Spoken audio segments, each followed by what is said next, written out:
Who wants to see a body slam? Hello, welcome to the Untitled Wrestling Podcast. I am Jay, joined by Big Tasty. How are you, Tasty? What up? Yeah, still. I think I'm kind of still recovering from Wrestledream. I But am. yeah, I'm not emotionally recovered from it, and I cannot talk about it without crying. Uh, you know that meme which is like try not to cry, lie down, cry a lot. yeah, It's kind of been that. Yeah, we'll get into it, but yeah, and then obviously as we're recording this, we are hours away from the first Dynamite post Danielson. the first Dynamite of the new John Moxley era. Of Yeah, where he stated nobody is safe. I don't like that. Not a Yeah, fan of that. so that's going to be a thing. Yeah, it's almost like there's some big BDK energy going on. There is. I mean, Cesaro has been tweeting about not Cesaro. Glory Casino has been Yeah. tweeting about Warhammer, so it's about to get grim. Oh fucking hell! Like when you shared that thing with me before, I was just like, "Yep, that's pretty much Faye's theory of Josh Barnett being behind this." Like, true. Yeah, little ho- someone asked for the wars. little Horus heresy. All Uh, we need now is to tempt Bolt Throwback for one last gig. imagine. I think they do it for AEW money. Yeah, Forbidden Door next year. Yeah. If AEW announces a show in Coventry, you know what's happening. I mean, to be fair, it's not that far from London, is it? No, I mean, I say that I've got the train from Coventry to London. It took literally the same amount of time as it would to get from Liverpool to London on the train, which was sad. I mean if you listen to this in America, and why the fuck are you? Coventry is about 2 hours by train from London, which Yeah, is like not very far, not very long at all in the grand scheme of things. In the UK, that's like because our that's trains are shit, and like yeah, yeah, that's like forever. But yeah. The only time I've got the train from Coventry to London was me and Troy after we were going to a wrestling show in London, but I'm pretty sure I stayed the night over at his, and we literally were like hungover as fuck. Um, got on the train about 11 o'clock to get into London for one, so we could have our lunch. Troy Troy went to the train stations, Marks and Spencers, and bought beers for us, which he didn't tell me about. He just thrust a can of Beavertown into me, and I was like, "No more, please." friends Um, don't have friends drink Beaverton. I was all right, but the whole train journey as well, I had some kid kicking me, and the parent was just looking, laughing at the fact that the kid was kicking me. So, so that parent, I'd Nice. just like to say, go fuck yourself. Um, but anyway, when we're not here to talk about my gripes with public transport, we're here to talk about wrestling. And we've got quite a lot of mainly AW to be honest, but quite a lot of good stuff going on. Um, Yeah, it's been a big month. It's been a lot of stuff been happening. yeah, let's quickly talk about Grand Slam because I feel like the match that literally last time we recorded just got announced, which was Brian versus Nigel McGuinness. Mm. Um, a match that we didn't think we'd ever get to see again. So the week before this match happened, Nigel put a link up on his Twitter Mhm. to The Last of McGuinness, which was the documentary that he made about his retirement in 2012. Yeah, And it's like I watched it because it's harrowing. I love all of the sadness. And yeah, it is as you say, Jay, it's fucking harrowing. This is like a guy who like he was signed by WWE and then let go. Funnily enough, by Doc Samson, who's now the AEW doctor. He was signed to TNA, wrestled Kurt Angle in a critically acclaimed series of matches. Was released from TNA because they literally didn't know how to use him properly. It was the Hogan era, it was all over the place. Yeah. My favorite thing about TNA was when they did the ranking system. Mhm. They should really be a TNFA, but we'll bring it back up again. Yeah. The whole have you done Desmond Wolf yet? We haven't. I was saving it for you because you knew more about Desmond Wolf than I did. So hopefully, I Faye's not just listening saw to the this. Kurt Angle matches. So they had like a ranking system, and it was like ranked by like fan vote or something, and like Desmond Wolf won. Like he was the most popular because he just had Hell his yeah. bangers with Kurt Angle, and he was fucking great. And so they went, right, you're going to get your world title shot right now, and they just had him like get squashed in like a 5 second match because they wanted to like get the fan Because favorite. They wanted to get like the shot off him, and it was like, oh fuck off. because Eric Bischoff is a fucking arsehole. Yeah, Um, he needed more time to play guitar in the middle of the ring as opposed to pushing a guy like Nigel McGuinness. I forgot all But yeah, about just that. watching him finish up his career in like literally bingo halls. I went to one of the shows. Yeah, he sort of, but he didn't put it in the fucking documentary, The Cowards. Didn't he? Oh, No, that's the only it's in the because he so WWE did one, which is kind of like the Disney version of that, yeah. where it's still very sad and depressing, but I think Nigel's like come to terms with it a lot more because it was like 10 years after the last of McGuinness. And he was probably paying his making his good living doing commentary as well, which was Yeah, probably a bit nicer for him because like literally this is like he doesn't even know like how he's gonna make money like after this. yeah, He's got like 200 shirts in a box that he flew to America with to sell. yeah, And yeah, so the only thing they show of Liverpool in this documentary is a meet and greet at the Crazy House. yeah. It wasn't even a Liverpool match I went to. It was either Wigan or St Helens, and Amazing. it was in like this weird like old building it was kind of like an old like church hall, but it was fucking massive. Yeah. And yeah, it was bizarre. Yeah, I saw him wrestle Zach Gibson there when Zach Gibson had hair, and Nigel didn't. Yeah. Um, It's a very weird. He's in a very weird headspace. Documentary, but obviously he just found out that like one of the reasons he got let go from TNA was because he got hepatitis through someone bleeding on him, yeah, and so he's like very anti-blading. And at one point, he actually refuses to go in the ring until they change the canvas because someone bled all over it. yeah, as he should, to be fair. Oh yeah, which is fair enough, but it's he's coming from a very like specific like place, and it's really and you see like his mum and dad, and like he's like talking to his dad saying like was I a failure because I never made it to WWE, and like his dad's like no because you got to do it for like 20 years and you had a lovely time, Yeah, and like it's just fucking heartbreaking, man. It was so, but then to go from like that and then to take it all the way through to like the euphoria of the pop at All In when he came out. oh god, me and you being sat next to each other and just turning to each other like, what the fuck is happening? It's like awesome. seeing the low lows make the highs seem like so much cooler. Yeah, And then to watch that like literally 3 days before he found, and it's I never realized as well the day he had his last match was the day that Danielson won the WWE title. yeah, it was. And it was like you almost couldn't write that. It was such a perfect like the dovetailing of their two careers from like when they were both in Ring of Honor, and then to bring it all full circle. Like on Saturday just gone, I went to the Olympia to watch a show, which is the site of literally one of their most infamous matches of all time. Probably the most infamous match they had of all The time. one where they just ring post each other half to death. Well, yeah. If you've seen the clips of them just running to the ring post, it's that match in Liverpool. Yeah. Yeah, it's I definitely recommend watching the Last of McGuinness. And then watching I'm trying to think what it's called, the WWE one. I think it's called Chasing the Magic or something like that. That's really good because, as I say, it's like Nigel's got like a lot more kind of come to terms with everything, and whereas in the Last of McGuinness, he's very bitter and he's very angry about everything and how things have happened, and he almost feeling sorry for himself as well. Well, there's that scene where he's sat in his car and he's just like, why didn't I make it? Why wasn't I good enough? What didn't I have? And then he just like starts crying basically, and it's like it's insane as well because like if he had literally come around like 10 years later, he would have been a fucking megastar. Yeah, like it's just like one of those things where wrong place, wrong time sort of thing.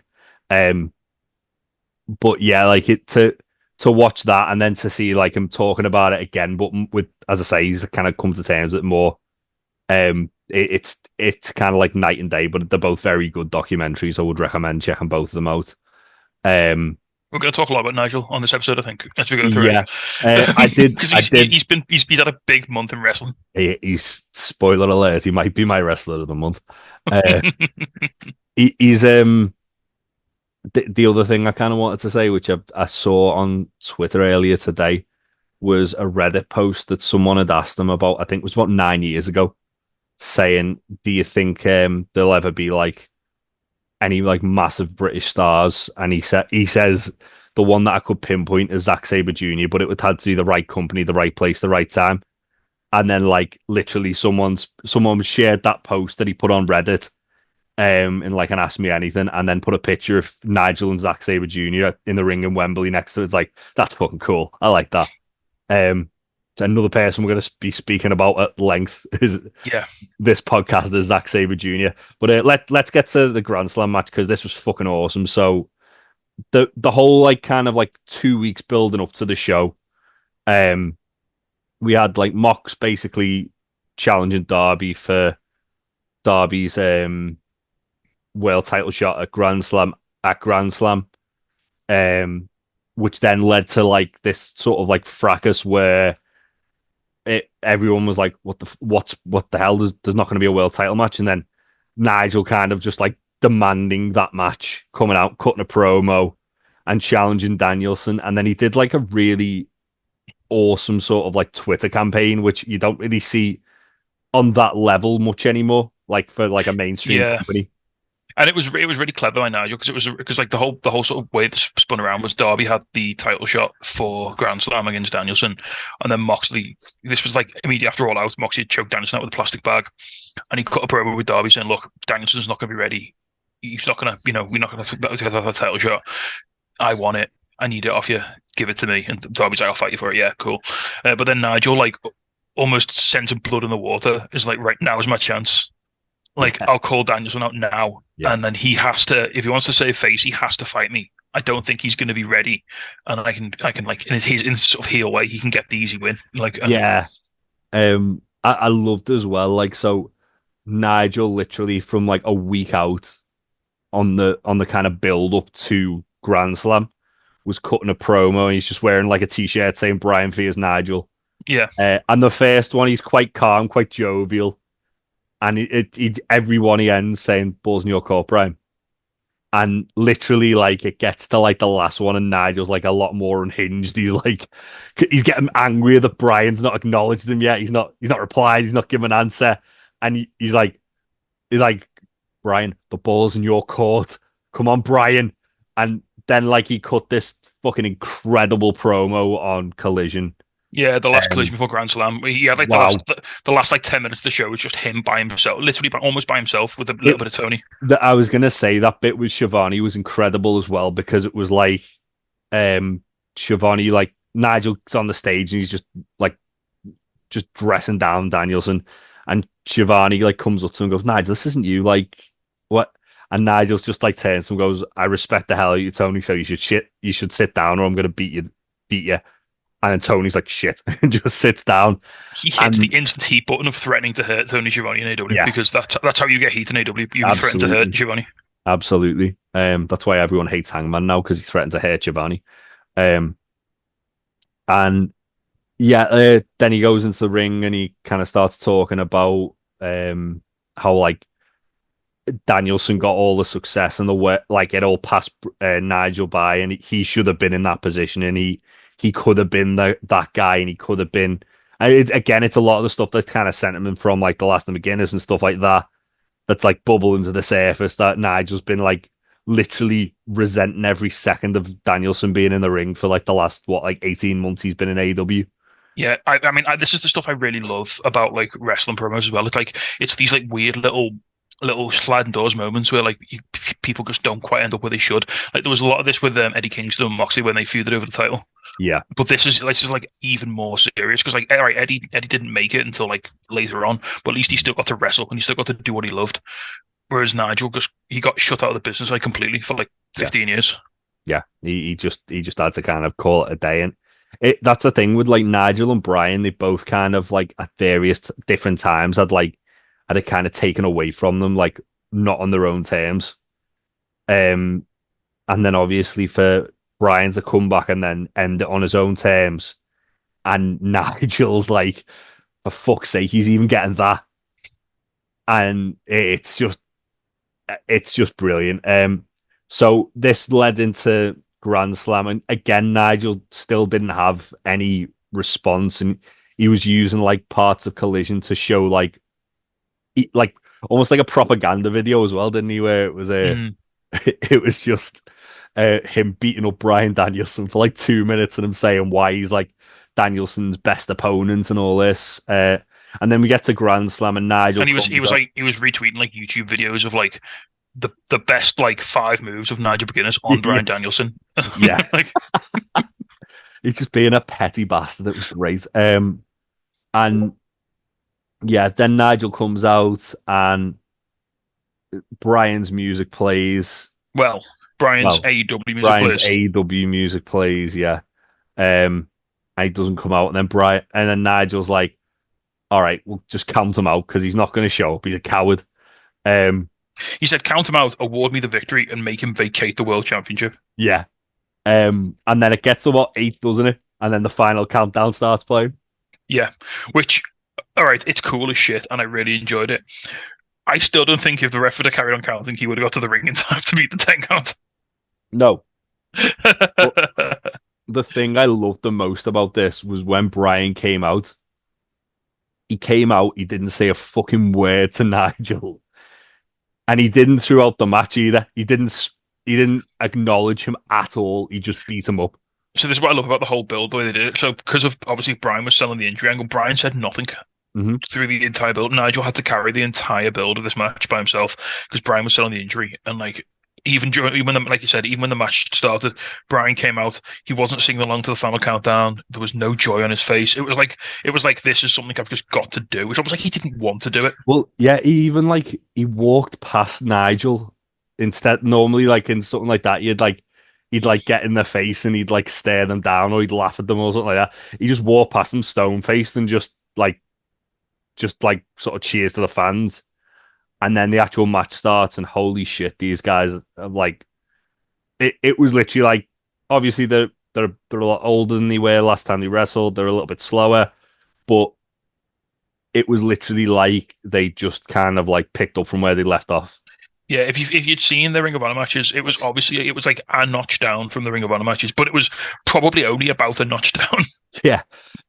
Even then, they'd done things that they hadn't done in any of the matches before, like that spot where Nigel went to do the headstand on the top rope. Yeah. And Brian like knocked him backwards and then like had him bridging and just started chopping the shit out of him. Nigel hit like I mean, let's not beat around the bush here. Nigel looks in fucking great shape. Oh, Nigel looks better now than he did on his retirement tour. Nigel looks like he could go full time right now. Yeah, if he wanted to.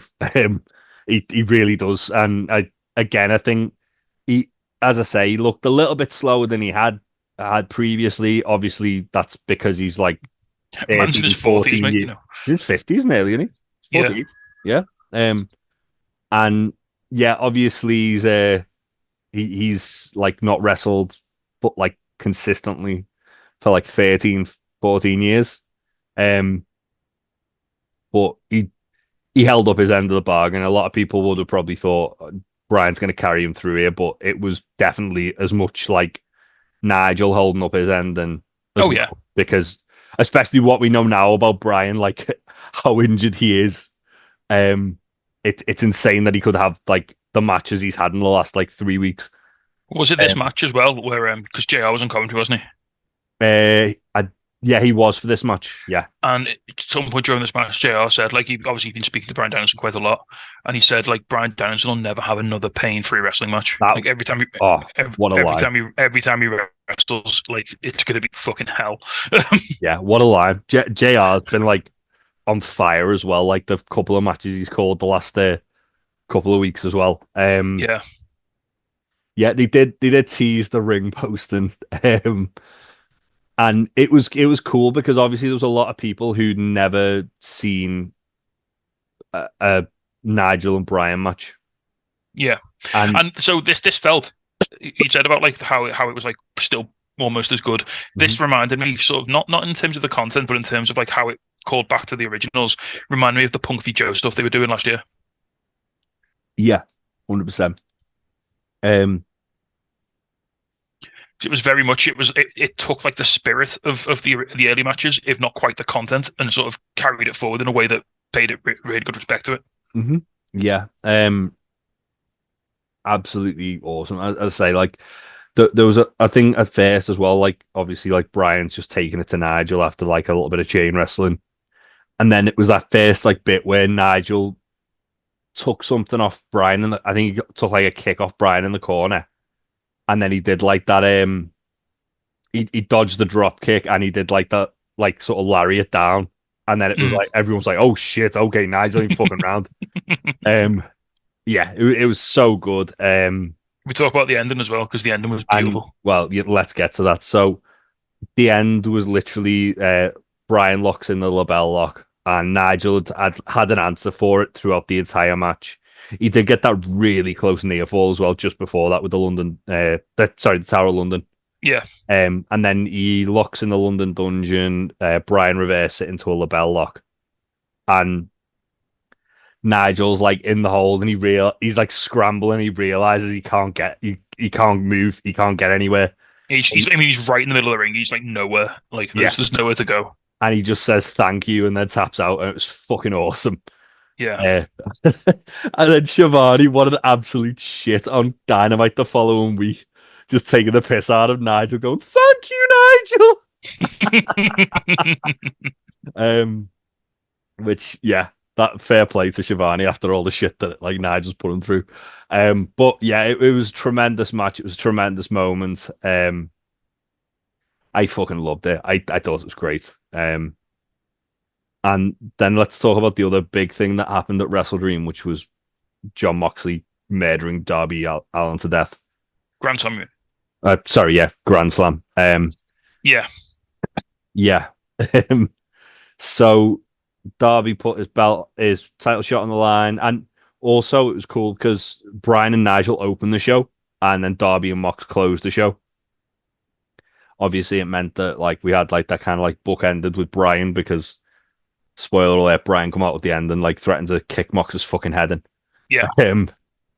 But yeah, it was awesome. Darby took it to Mox the whole match. Mox was. This is the first time we'd seen John Moxley wrestle since he came back with this like new sort of like persona, and he was a lot more sort of like. Well, since his match with Naito that was so bad it made him turn into a psychopath. Well, yeah. He was a lot more kind of like, I wouldn't say cowardly, but I'd say like evasive. Like Yeah. he was picking his moments to sort of like actually go on the offensive, and obviously there was stuff where like he pretty much bust Darby open in the first like moment of the match, didn't he? Yeah. Like he hit him with a big boot, and then Darby was like pissing blood out his mouth.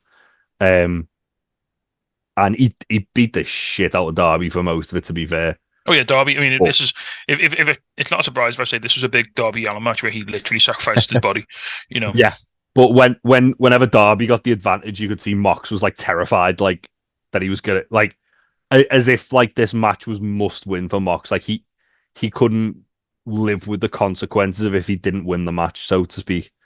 It's part of it's part of the plan, isn't it? Like there's something happening Yeah. that Mox is clearly worried about or afraid of or like concerned about. Well, I'd be scared of Horace Lupercal as well. But yeah. So basically, Darby looks like he's finally going to put Mox away. I think he's up top for a coffin drop, isn't he? And Yeah. like Mox has put him through hell at this point. Mox meets him on top and hits him with a paradigm shift off the top rope and picks up the win. Yeah. Avalanche paradigm shift / little bit death ridery. Yeah. Either way, it was horrific. Yeah. Great match. Darby's had himself a hell of a month as well for big matches. He really has. He really has. There's been a lot of guys popping off over on that level. And yeah, AJ Danielson comes out afterwards, and it's interesting, isn't it? Like this is almost like it's closing the loop, like because it's Mox and Danielson again. Yeah. And it's like this is not necessarily how Danielson started in AEW, but his first like big thing was setting up that match with Mox where Regal came out and set up the BCC. I wouldn't say his first big thing. Well, it's like it was what led to this whole group, this whole Oh yeah, situation. that they're both it in. was the birth of the BCC, but yeah, I mean, because I was gonna say he went his first match was against Kenny. Was his first match against Nick Jackson? No, his first match was the Was it literally the was one Kenny, out, the 30-minute draw with Kenny? All right, I can't remember which way around those two were. I know they were both very close in. and then he had the two matches with Hangman as well. Yeah. which were both fantastic. But it felt very much like we're heading back. This is like, I don't know. Mox is just, he's always had a bit of like this aura of like danger around him, but Yeah. it feels better now. It feels, I would say better, but in a way that it's worse, in that it's better, if that makes any sense, because he's scarier and it's more believable. And I think he's literally going to murder somebody.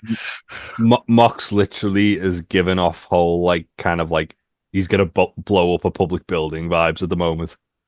Yeah. Um, So if you're not, if no one's listening's aware of where this new Moxie gimmick's sort of been inspired by, apparently it's inspired by the film Romper Stomper, which is a very early Russell Crowe film that he made when he was living in Australia, oh, about him playing like a neo-Nazi, and he just goes around like as like a leader of a skinhead gang, like beating people up basically and doing crime. is that why everyone's like calling Mox a neo-Nazi on Twitter? Yeah, so that's why I keep making references in Discord to Moxie beating up Vietnamese business owners, because that's what Russell Crowe does in the film. Fair enough. But yeah, this was a good way of kind of like setting us up for Wrestledream in between this as well. Just because Danielson couldn't just like he couldn't have that as like his last match before Mox. He also like had another match of the year contender against Okada, Yeah, which was fucking awesome. Give Okada his first like official pinfall loss in AEW.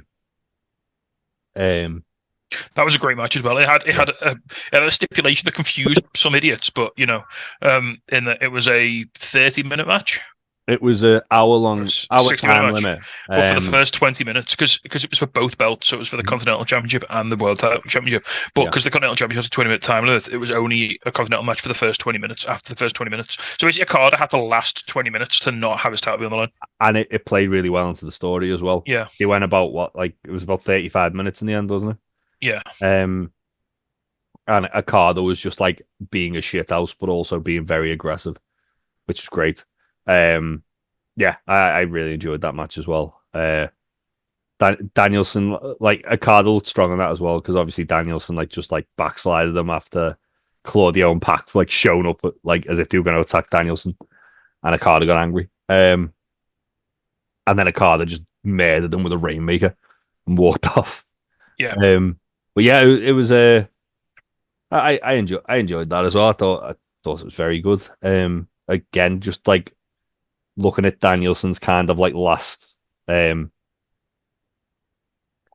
couple of matches, other than the tag match, which was still very good. Like his last 3 singles matches have all been fucking ace. Yeah. And let's get into Wrestledream because there's a lot to talk about. Can we just mention one or two other things? Can we just run the card down really fast on Grand Slam, because there's a couple of big things on there. First of all, the Young Bucks versus Fletcher and Ospreay, what was one of the best tag matches I've ever seen. That was unbelievable. We also had the debut of MVP. We did. He gave Prince Nana was out to give an update on Swerve, and MVP came out and gave Nana his card to give to Swerve, which was pretty cool. Yeah. Then move quickly on to Collision, which we had a card versus Sammy Guevara, which was great. We did have the Grandad versus Jack Perry as well. We did, yeah, which was really fun.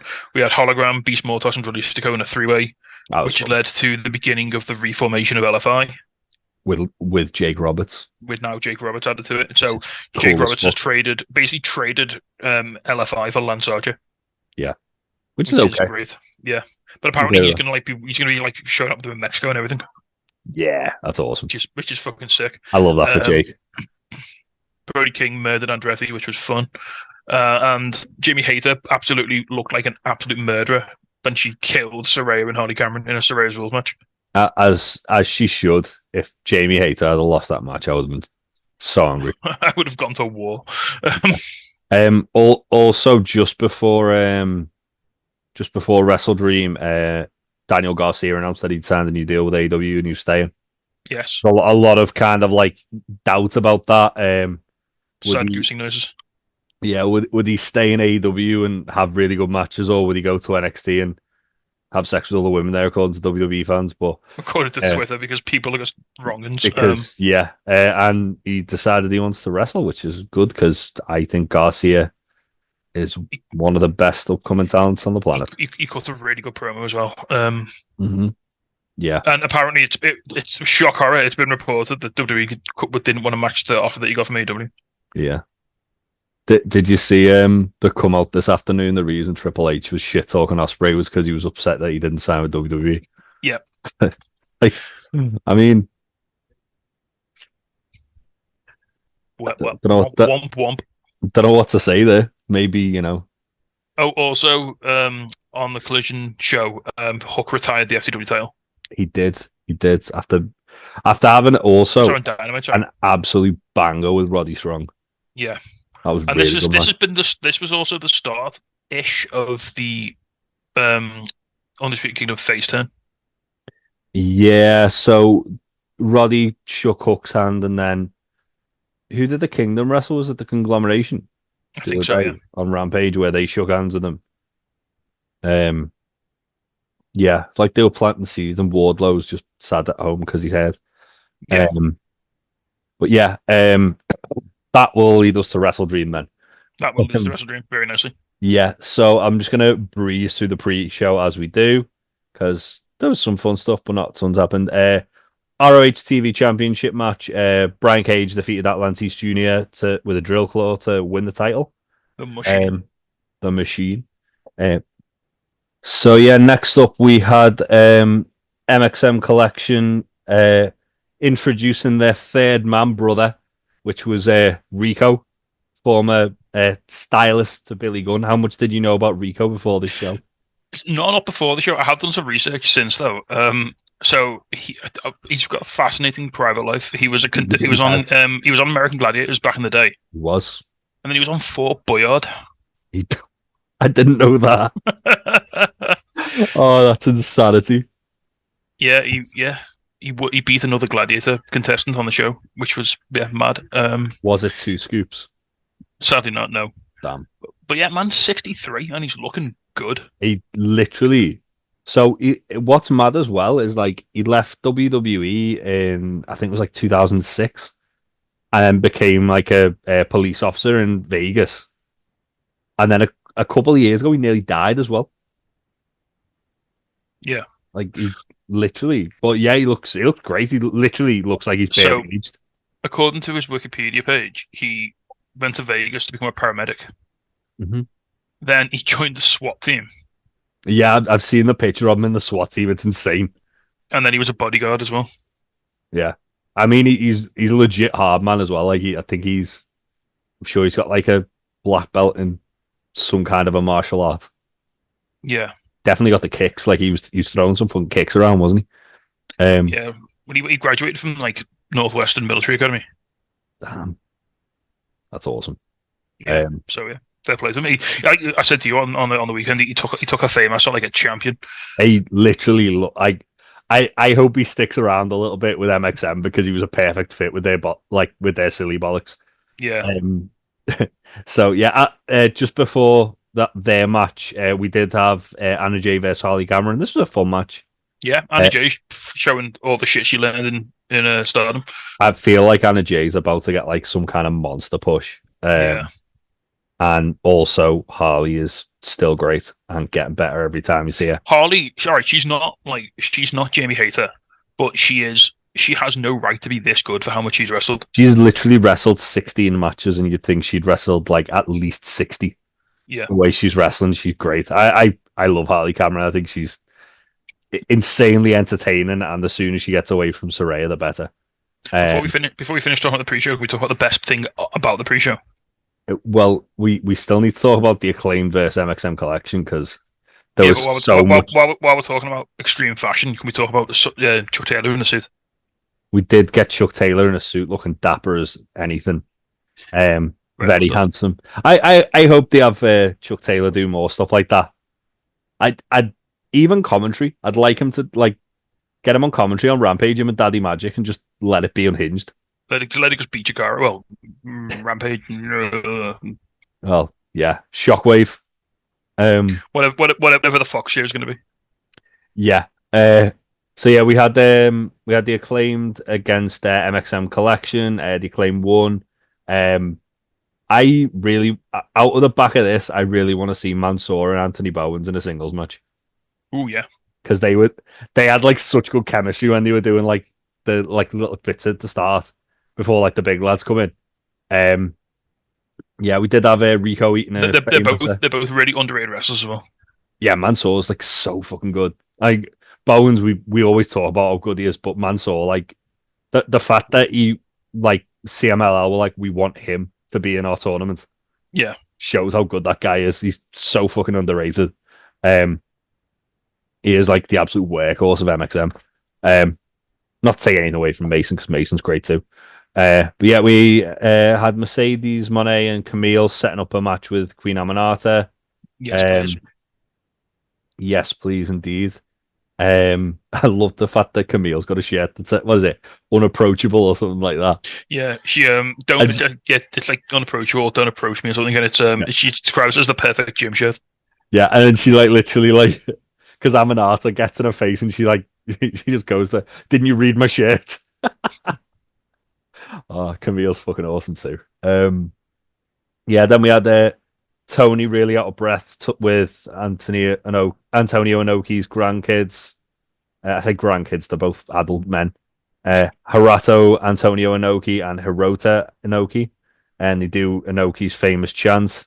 Well, And, sort of. well, they do it once, and then, like, Tony Khan's like, let's do it again, guys! And, and they don't, whoever's, like, putting it on the screen doesn't get the cue. So it's just him, Shivani, and Well, they play the music again, don't they? yeah. Like at the end of the segment. Yeah, it's just him, Shivani, and the Inoki grandchildren just shouting it.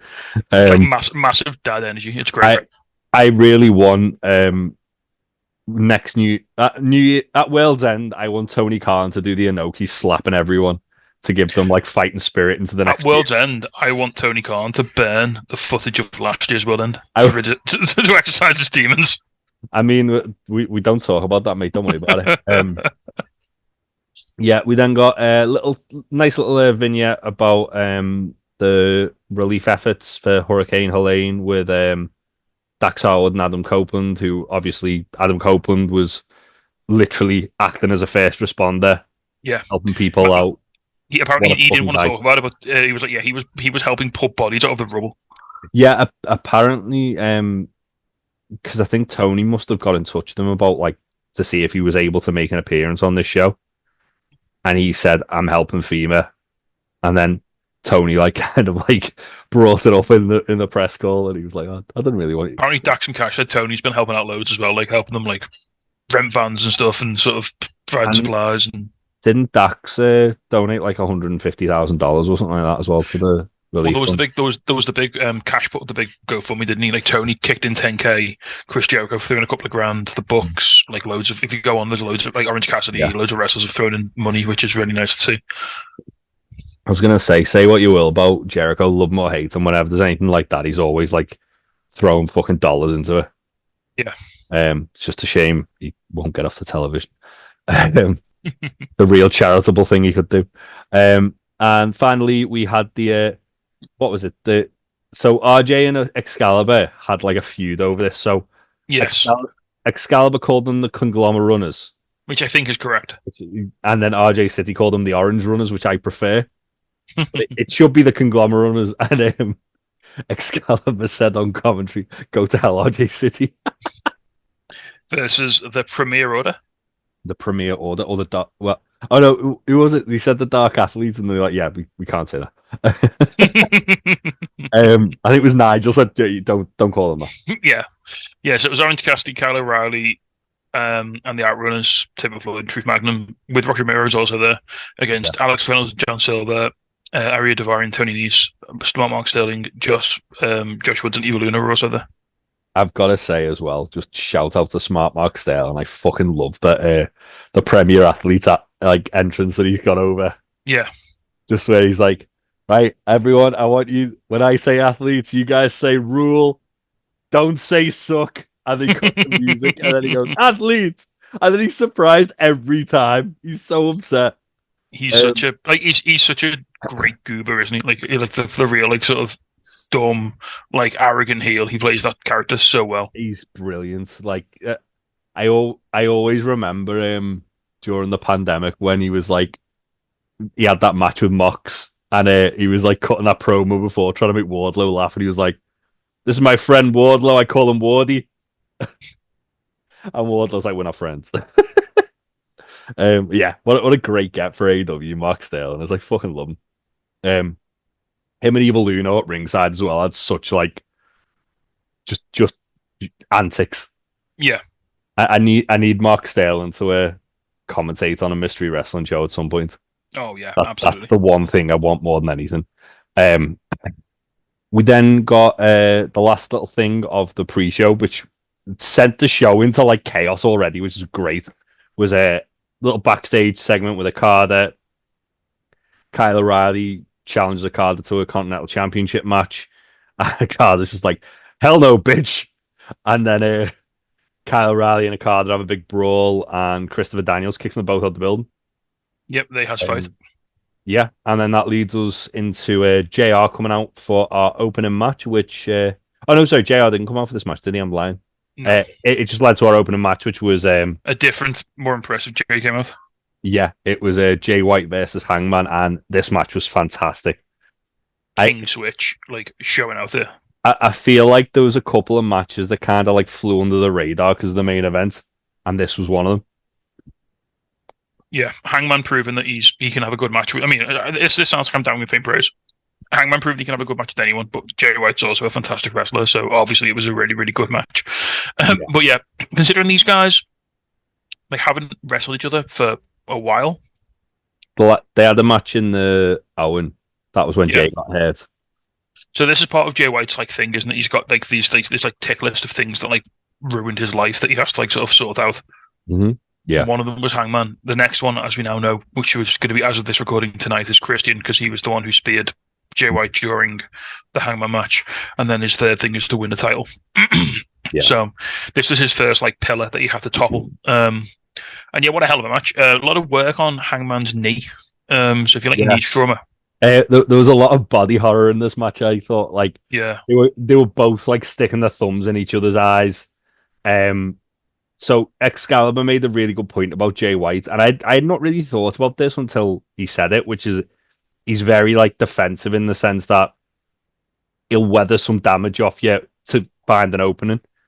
And literally, there's that spot where Hangman was trying to hit the buckshot, and Jay White was like moving far away, and then he ran at Hangman, and Hangman kept elbowing him, and then he eventually knocked him down, and Jay White like used that to his advantage to then grab Hangman's ankle and just like drag him off the apron and like hang his knee up on the rope. At one point, Jay White just spits on Hangman, like full on spits on him. It was horrible. It was like the biggest, like slappiest loogie I've ever seen. Yeah, it was quite a bit that tonight.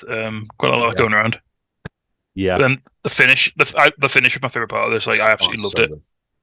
So Hangman goes for the buckshot, but he's like, obviously because his knee's been worked over, he's a little bit slower. He sort of like has to take a time, sort of like set himself, gives Jay White enough time to sort of figure out where he is, and then as Hangman comes over the top, Jay White just catches him with a Blade Runner and nails him. Yeah, Jay White continues to be Hangman's like biggest sort of like white whale, doesn't he?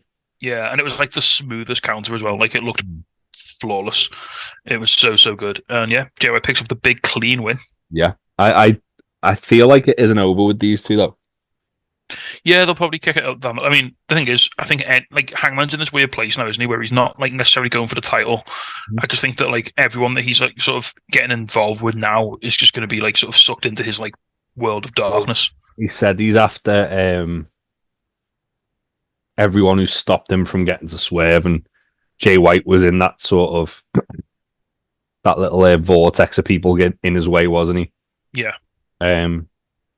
I don't know what like. As I say, I feel like Hangman's probably going to continue this with Jay White for a little bit because I don't really know what's next for him while Swerve's busy, because he's gonna, let's face it, he's gonna end up back doing this with Swerve again at some point. Well, if the plan is to push Jay White up to like the main title scene, having Hangman be like have Hangman like fucking him up along the way is like a nice way of keeping him, like, having him lose the title match but still like look strong. If Hangman's like in his business the whole way through, because Hangman's got this thing now that he will just like fuck up people's opportunities because he doesn't like them. On other people. Yeah. To be fair, I think Jay White's a really good like first challenger for Mox as well. Yeah. For like obviously what's coming. But yeah, really good match. Really, really good opener. And followed up by another absolute fucking banger. Again, it's another one where I would say such and such can have a good match with anyone, but it's damning with faint praise because both of these women are fantastic. So this was Willow Nightingale and Mariah May, and we were saying, weren't we, Jay, on the weekend when we were heading to D&D. It's kind of become a weird thing that every time Willow has a match with someone, we're like, oh, that was that person's best match in AEW. Yeah. And this was Mariah's best match in AEW, and like I think that's like 4 or 5 people now we've said, oh, that's their best match they've had, and it's been with Willow. And I think at some point you just have to consider that maybe Willow's the best women's wrestler in AEW. I think Willow's absolutely the ace of the women's division of AEW for sure. Yeah, really, really good match. There was a couple of near falls where I thought Willow was going to do it, and I think they were in a really good position where like it was early enough in Mariah's reign that Willow could have like ate the loss and then can come back to this. But yeah, also if Willow had won it there, I think it would have been like a really cool moment. And I think it was. Yeah, I think it was probably a little bit too soon to take it off Mariah because like she's not. I think she has. You have to have like the clap back from Tony first. Don't you? You have to run that back. They're absolutely running that rematch in Australia next year.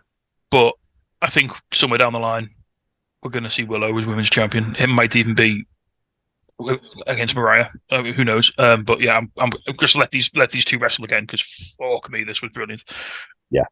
Yeah, and they did it in like just over 10 minutes as well. They put a lot into that 10 minutes. It wasn't a super long match, but it was really fun. Yeah. Again, it's like kind of. I know a lot of people have sort of not question the legitimacy of Mariah because I think we all know Mariah's a star. But a lot of people kind of feel like she's like pushed into that situation a bit too quickly. But I think she's like proven it like all the after a 1 year storyline. Yeah, with like minimal matches, I think the point was. Yeah, I can see that, but like, there's been a bit of a sort of it's one of them, isn't it? Because the story it always happens with Hangman. Whenever the storyline is so long and so well done, there's always like a sense of that we don't quite know where we're going when we get there. And it's been a case of this feels like this could be like the sort of feud, another long term feud that Mariah could have throughout her title reign now with Willow. Yeah, I think RJ City's been like very hands on with like Mariah's like booking. Yeah, and you can tell because it's very well like thought out. And as you said before, whatever they're paying RJ City isn't nearly enough. Well, I mean, if I'm Tony and I'm watching this pay per view as it's happening, all I'm writing down in my notepad is how the fuck can I book this match as many times as possible. Yeah. To be honest, I think a really great way of legitimizing Mariah as women's champion is just put her up against like different people that the people think should be the AEW women's champion, or also women who've already held the belt. Like first defense was Nyla, and she beat her. She's beat Willow. She's beaten. Did she beat Deep? Yes. Beaten Yuka Sakazaki. Yeah, she's just literally just have a steamroller division. So when Tony comes back, it feels like a huge deal. That you want to get to that like convoluted. It's cliched, but like, oh my god, there's nobody left. Boom, here comes Tony Storm's music. Place goes nuts. Everyone loves it. Yeah, off we go. I think Britt's probably next as well for Mariah, isn't she? Yeah, has she wrestled Cheetah yet? Because she's not as women's champion. No, so that's a place we need to get to. Yeah, absolutely, because that would be fun. Yeah, but yeah, absolutely tremendous match, and again, both women did a fantastic job. Next up, we had Jack Perry versus Shibata. This was fun. Pretty much just a standard Shibata match, really, wasn't it? And it also felt very much like a TNT title match, if that makes sense as well. Yeah. So basically, it was just Shibata kicking the fuck out of Jack Perry, wasn't it? It was a lot of Perry finding out, wasn't it? He was fucking around and then he was finding out. Yeah. And then Shibata locks in a sleeper on Jack Perry. Jack Perry bridges into a pin and picks up a very cheap win, and everyone was furious, which I loved. So one thing I've been liking about Jack Perry in like his title matches, obviously he's running this. His whole character is like he doesn't care. He's like a bit of a nihilist, isn't he? He's like a bit of a he just doesn't give a fuck. But then in his matches, there always comes to that point where he's got to like actually give it a go and like actually try and like come out of it a bit, and he always does, and I think he does it quite well. Yeah. But yeah.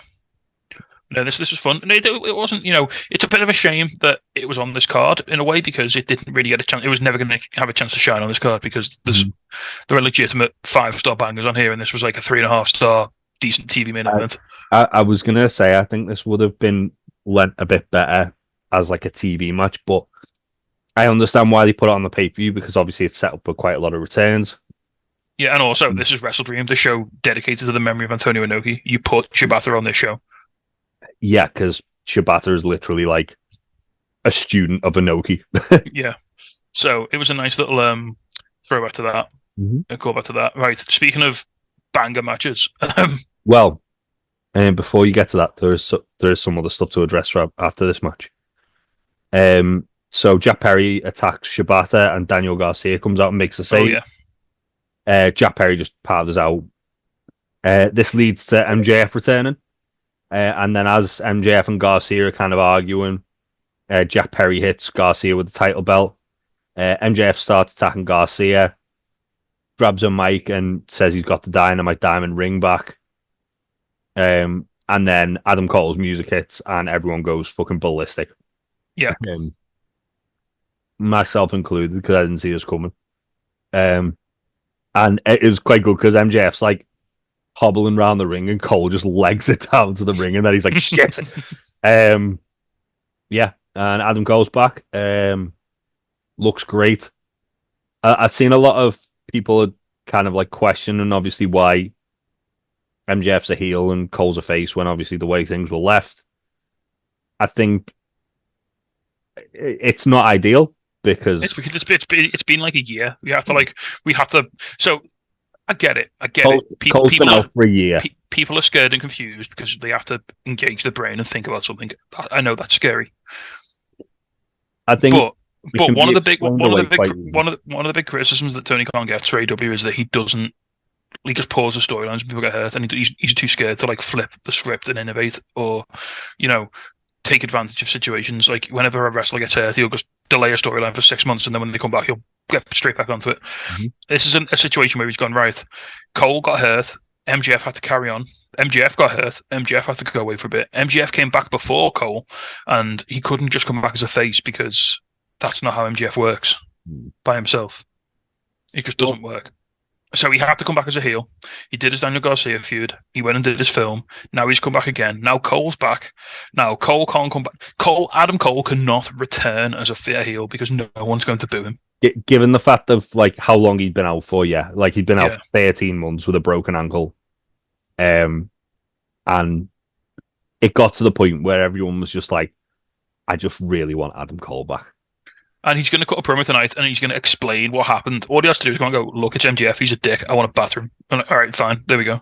Literally, all he has to do is come out and say, "Last time you saw me, MJF attacked me."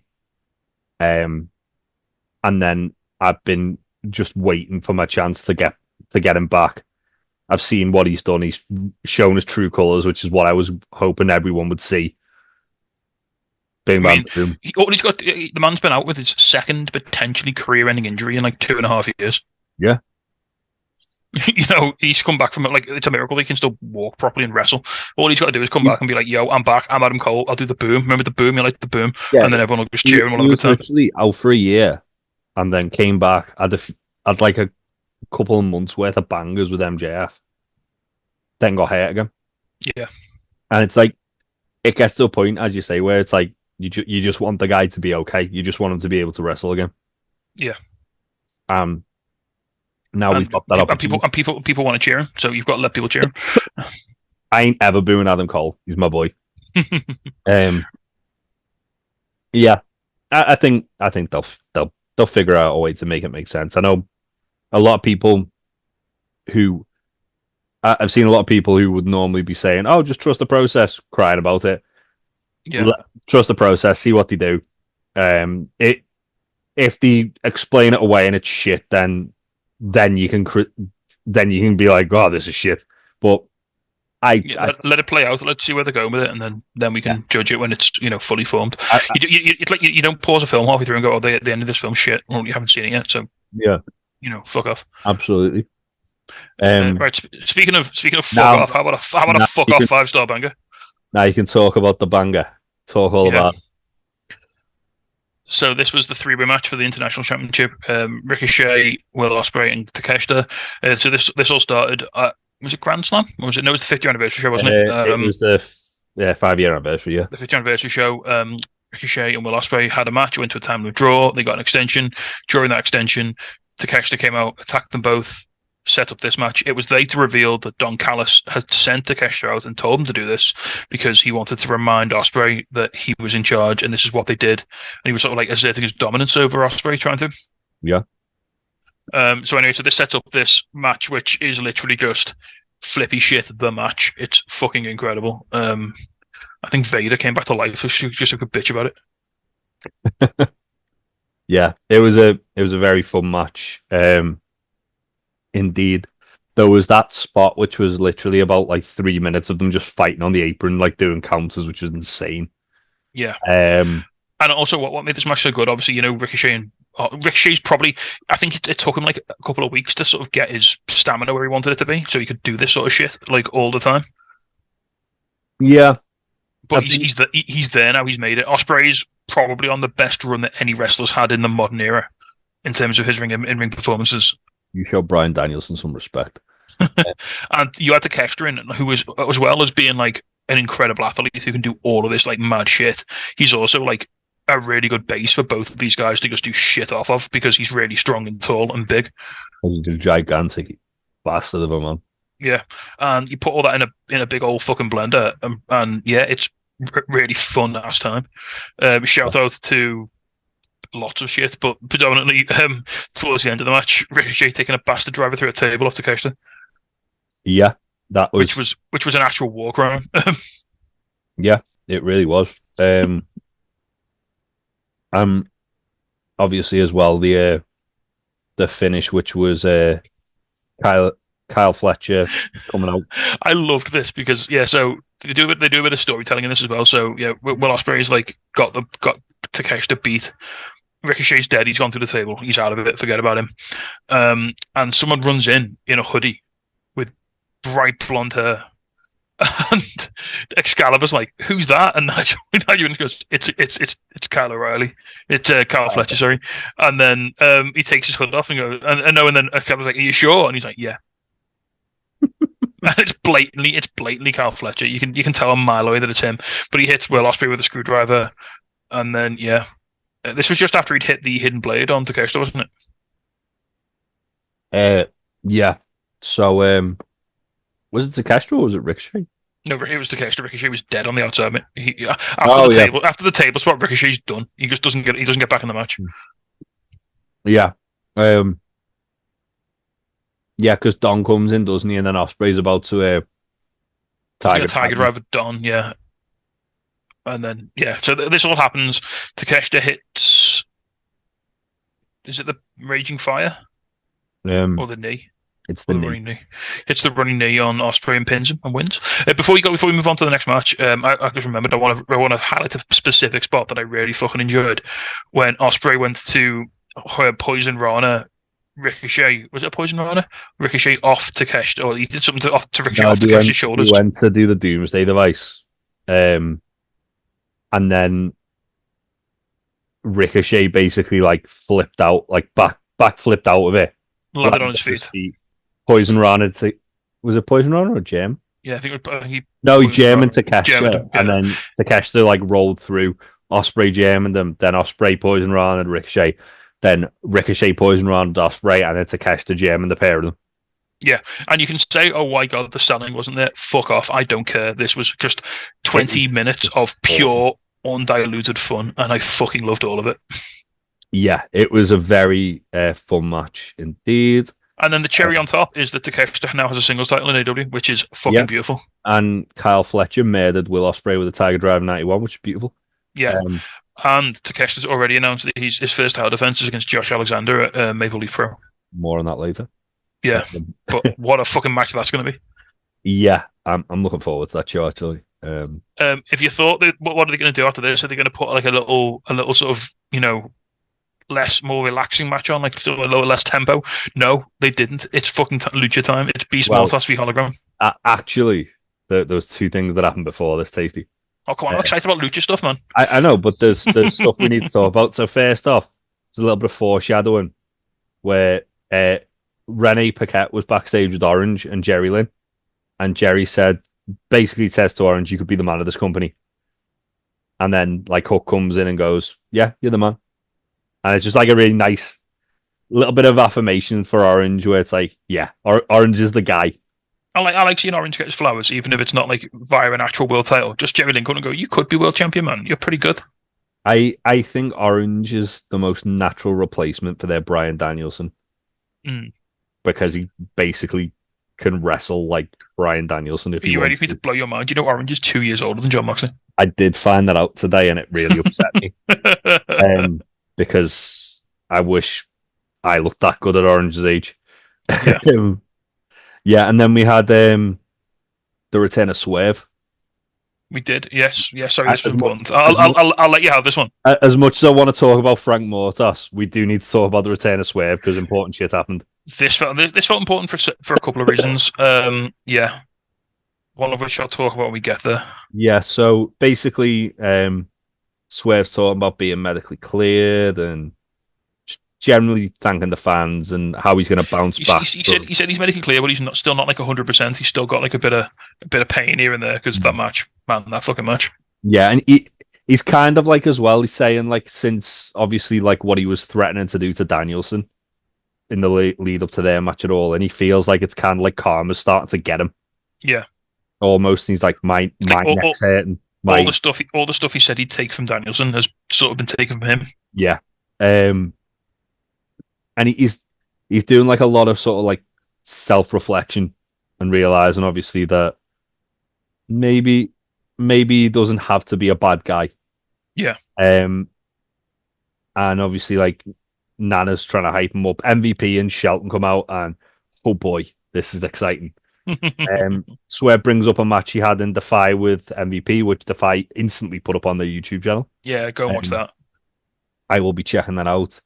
And basically MVP is like, look at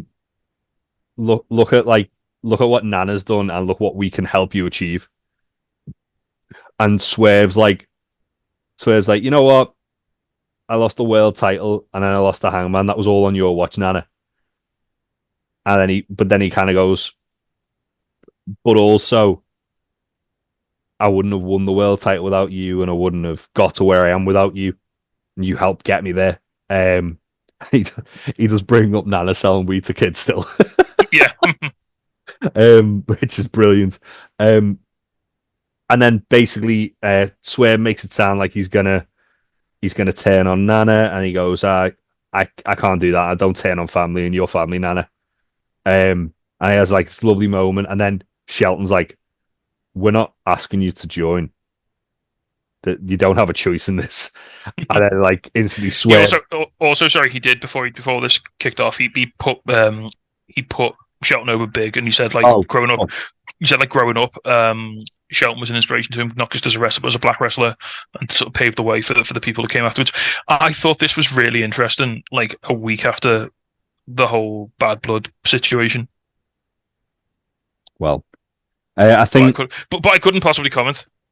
I think obviously, given the comments that MVP made leaving WWE, it speaks volumes, and obviously, to address the elephant in the room, WWE are under surprisingly a lot of criticism, not just for the sex trafficking and all that, but because of their lack of use of black male wrestlers, which is sadly a true statement, because they have a ton of really talented black male wrestlers who should be getting opportunities, but they don't for whatever reason. And MVP made some very, veiled comments about that when he was released from his contract. He sure did.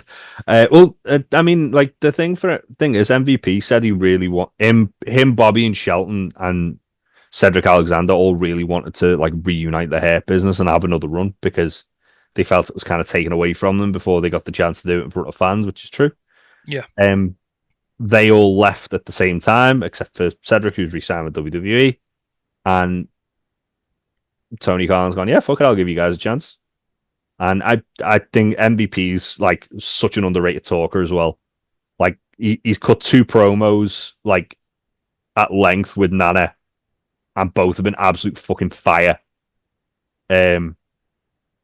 Shelton is a tremendous worker, and the Almighty's fucking waiting to show up and like come murder everybody. Yeah, a lot of people were expecting Bobby here, but like I don't think it made it didn't. Apparently, I think I read somewhere that they didn't want Bobby because the whole point is Bobby's going to turn up at some point and just destroy Swerve, isn't he? Bobby's going to show up and kill Swerve, and they didn't want to have like 2 hometown or 3 potentially hometown guys get the shit kicked out of them all in like one show. Yeah, I was disappointed that Bobby didn't show up, but I also thought what they did was very compelling. It was really nice as well in a sort of week in a week where there'd been a lot of discourse about the use of black wrestlers on pay-per-views. We got a spot in the middle of a pay-per-view where 4 black wrestlers got to stand in the ring and just put each other over, which was real nice.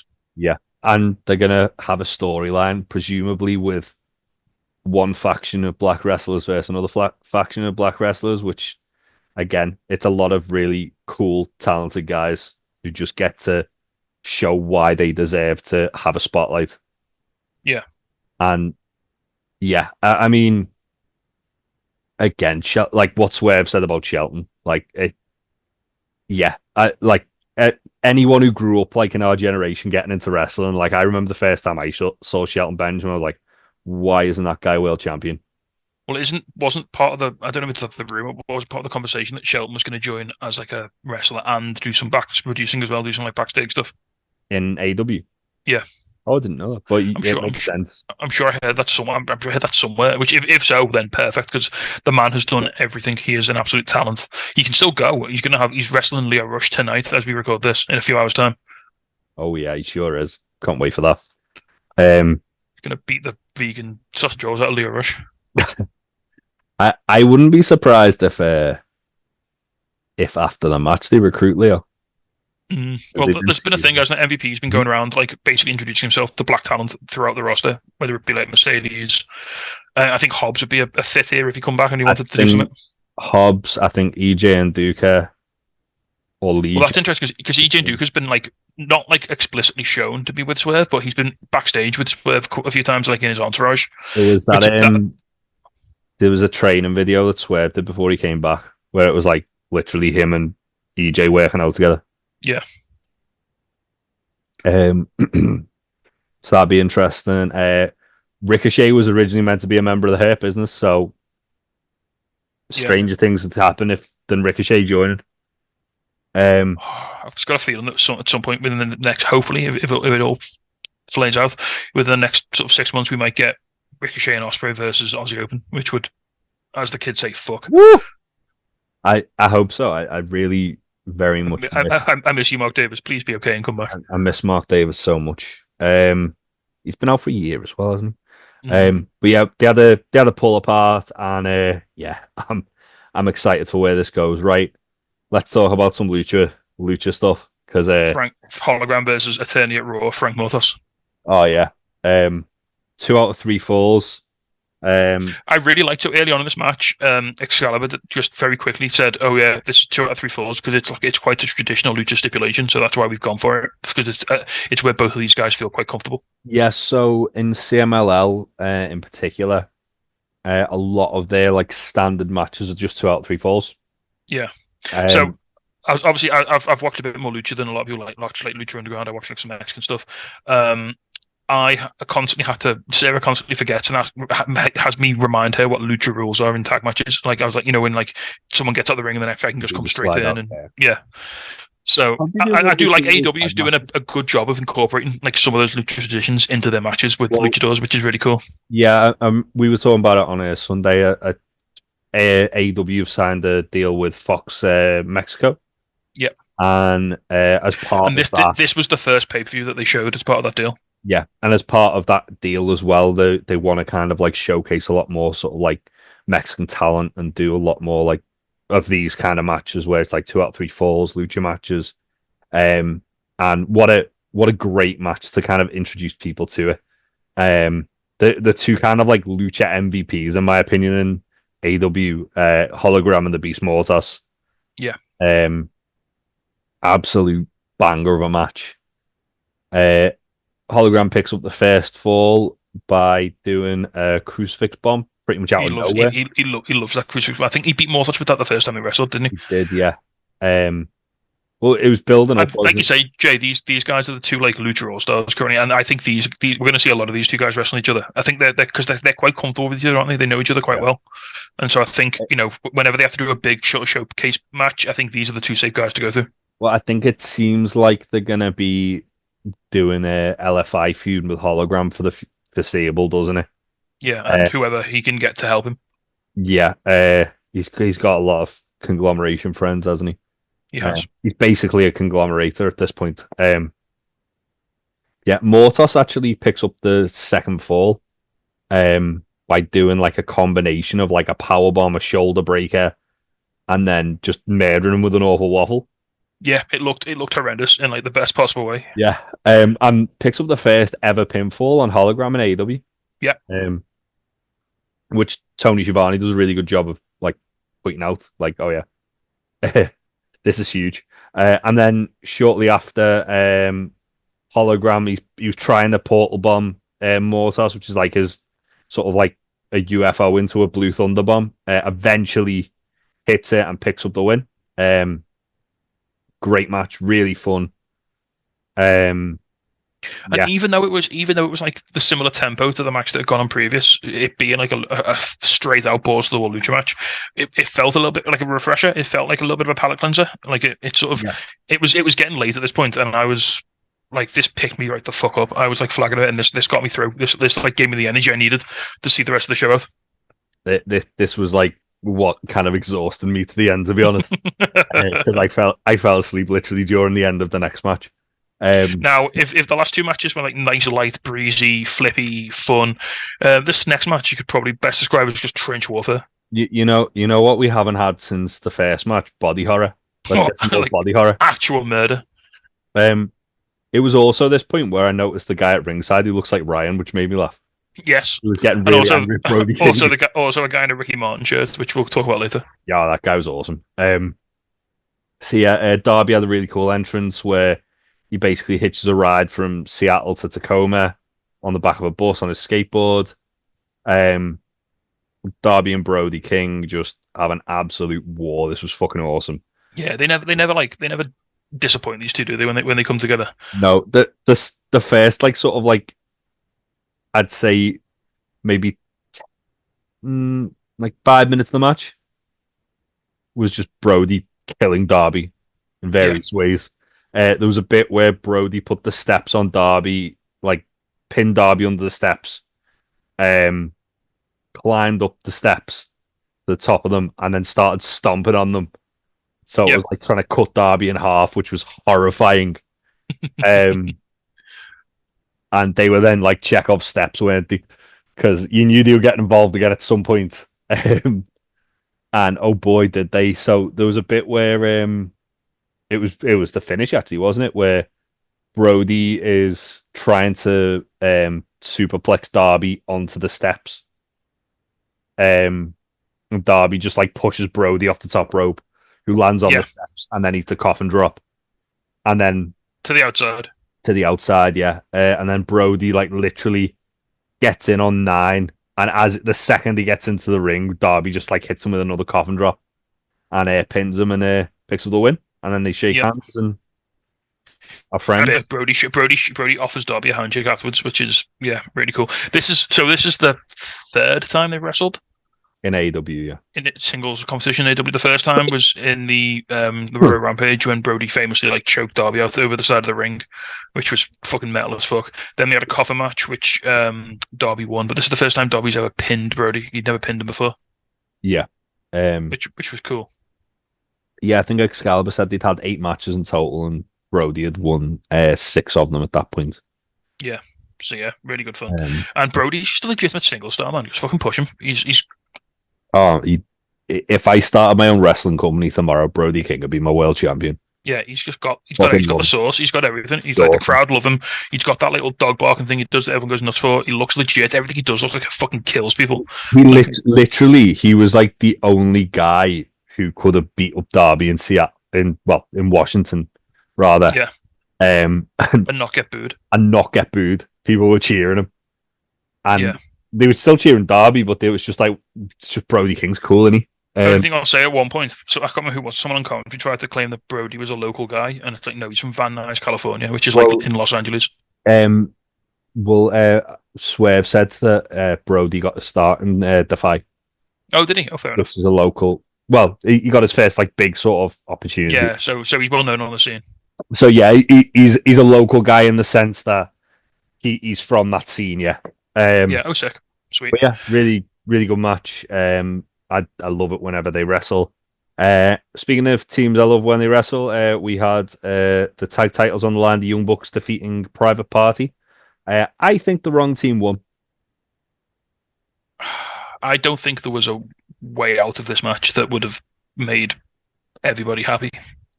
I think my issue was the promo the Young Bucks cut before, where they kind of buried Private Party. Well, that and so what the one thing I really enjoyed about this match, or the start of this match anyway, was Amazing Red talking to Private Party, which felt huge. Yeah. I thought that was really cool. That was this had lots of parallels, I thought, to the Proud and Powerful New York promo. Yeah, it did. Which also I think they probably should have won that match.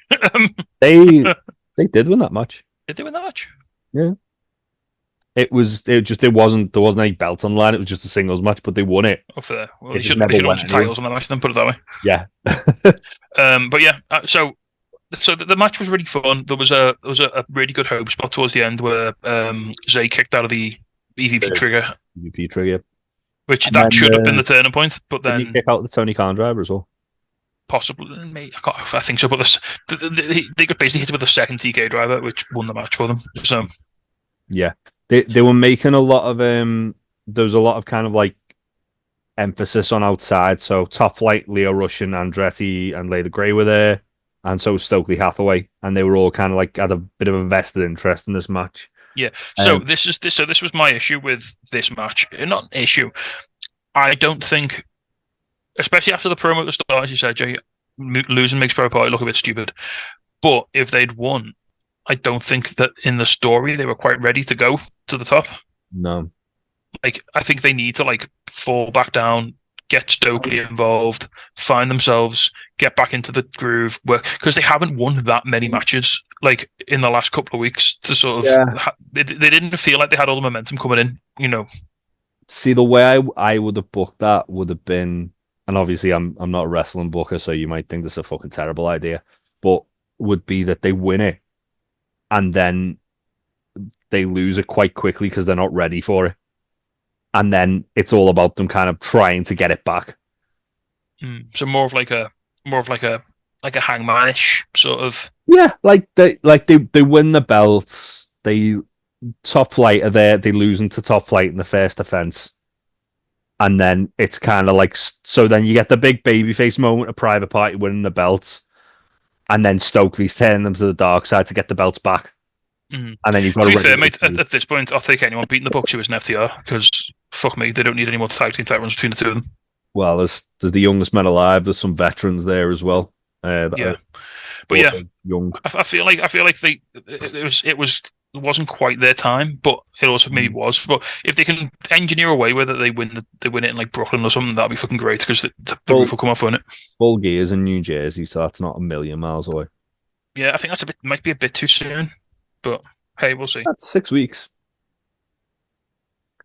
And they were one of the people, like they were one of like the sort of people who were starting to like show at the end, weren't they? To like sort of like, these are the guys who are going to be the uprising against Mox and his. Still though, it's still really cool. It's still really cool. The Bucks are still having like matches with all these teams that are like Oh, and yeah. any other card, any other card, this would be one of the matches of the night. It's just another 4-star match on this show. Whereas, Yeah. It was weird because like it was probably one of the only matches where like the end was a bit of not deflating, but because like the obviously like the heels were winning mm. and everyone's seen behind Private Party. So I mean, and the one bonus in this is I think this if even if they didn't win the titles, I think this definitely solidified Private Party as like a top tier tag team in the company Oh now. yeah, 100%, 100%. Like the crowd bought into them. Like they look like legitimate contenders. They look like they could have won. You know, Yeah, you just give them someone like a Stoke, and it's interesting they cut this promo before, didn't they? Saying like it's just us now. There's no distractions. No one else. There's no Matt Hardy. They didn't say Matt Hardy, but there's no Matt Hardy. There's no like other bits and bobs going on. And then you've got Stokely's in. I mean, does Stokely even go with Private Party, or is it a swerve? Does he end up with like Top Flight or somebody else? Or I didn't see him going with just Andretti. mm. Andretti's going to turn heel because he's not very likable. But Yeah, yeah, I'm intrigued to see where that goes. They've got me. Even the bits that I didn't like find the most the best about the show, they still put little seeds in there. Like I want to see how that plays out. I want to see where that goes. I want to see where like that ends up. There was a lot of like very subtle world building going on around everything that was going on here. To be sure. Yeah. Next up, then a match Next with up, no word building, just straight up fucking violence. Yeah, Mark Briscoe versus Chris Jericho. Yeah, Jericho. I think Mark Briscoe might be one of the greatest wrestlers on planet Earth. He's fucking awesome. I love Mark Briscoe. I literally, as Tony Schiavone said, whenever Mark Briscoe wrestles, if you don't enjoy watching Mark Briscoe wrestling, maybe wrestling isn't for you. Yeah, because he's just really fun to watch. He just always makes me smile when I'm watching wrestle. Just something about him. I don't know whether it's the whole like obviously what happened with Jay, and whether it's just like a sort of it's really nice to just see him doing well, or whether he is just that naturally charismatic and entertaining. I think he's just naturally like a charismatic guy, isn't he? Like he's just a likable guy. Like you look at him, you look at some of the Briscoe brothers promos that they used to do, and he was just like he was like not the comic relief, but he was a little less serious than Jay, and while Jay was like, I'm gonna kill you. I'm gonna kill you and all everyone you love, and then Mark's just like talking about like chicken farming and just like redneck kung fu and all that. Do you know he's apparently got the highest IQ in the Ring of Honor locker room. Yeah. He's like legitimately a genius. Like that's why he's got the word that they make, because he's a very well spoken and smart man. Yeah. But yeah, he's awesome. This match was I'd say probably Jericho's best match of the year. So yeah, I think he was a perfect like dance partner for Chris Jericho at this point in his career, because he can like he's still athletic enough to take all of Jericho's shit, but he can also just brawl with him as well, which is great. Yeah. Yeah, because like Jericho hit a code breaker really early on. Like within the first like 20 seconds. Yeah. A lot of back and forth, a lot of shenanigans and interference. Orange chases off Big Bill. Rocky chases off Brian Keith. Jericho hits a Judas effect on Mark and then picks Mark up and Jay drills him. And I got so much fear when that happened. I was so anxious. Mark kicked out at 1 and then proceeded to murder the shit out of Chris Jericho and hit a J driller of his own to pick up the win. Yeah. And yeah. Really good fun. No Nueve for Jericho? No, that was kind of like the feel-good moment before whatever came next. Well, yeah. Yeah, so we get the main event, which is the AEW World Championship match, Jon Moxley versus Bryan Danielson. And yeah, this was like the slowest of deaths, and it was heartbreaking. And I hate Jon Moxley. He's the worst man alive. He's a bastard. There was that really awesome article I put on Discord by Joseph Marcelo. And it was the whole sort of theme, but this was just Bryan Danielson slowly running out of miracles and slowly running out of ways that he could win, and like just struggling against this. And credit to Moxley. Moxley presented himself in this match. He was like in this inevitable harbinger of doom. Yeah, that was like always there. Like every time Bryan got like a bit of a run of steam, he always just had a little thing to snuff it out. Like, well, yeah, like the whole match, Mox was just working over his neck. There was that spot where, like, obviously, so like Mox attacked Brian during the entrance, like he didn't even give him the final countdown. yeah, And then throughout the rest of the song, because Tony had to get his money's worth, they were just fighting at ringside to the just like trying to kill each other. just John Moxley choking Brian Danielson out with a cable whilst the final countdown plays in the background is just going to be one of the things I see right before I die in my mind's eye. It was a beautiful image. Yeah. Brian as his first comeback, Mox just snuffs it out. Marina keeps getting involved, eventually gets caught by Bryce and ejected. But before that, she manages to expose the concrete by the bottom of the ramp. That's important. Later on in the match, Brian has Mox in the label lock. Mox just about gets out. Mox keeps going for the bulldog choke and the rear naked choke, and Brian keeps reversing it. Brian eventually goes for a dive, and Mox catches him, and then Death rides him onto the concrete, and that's pretty much where like it's game over. Before that as well, he power drove him through the announce table. He did. And he also gave a Gotch style power driver in the ring as well. He did.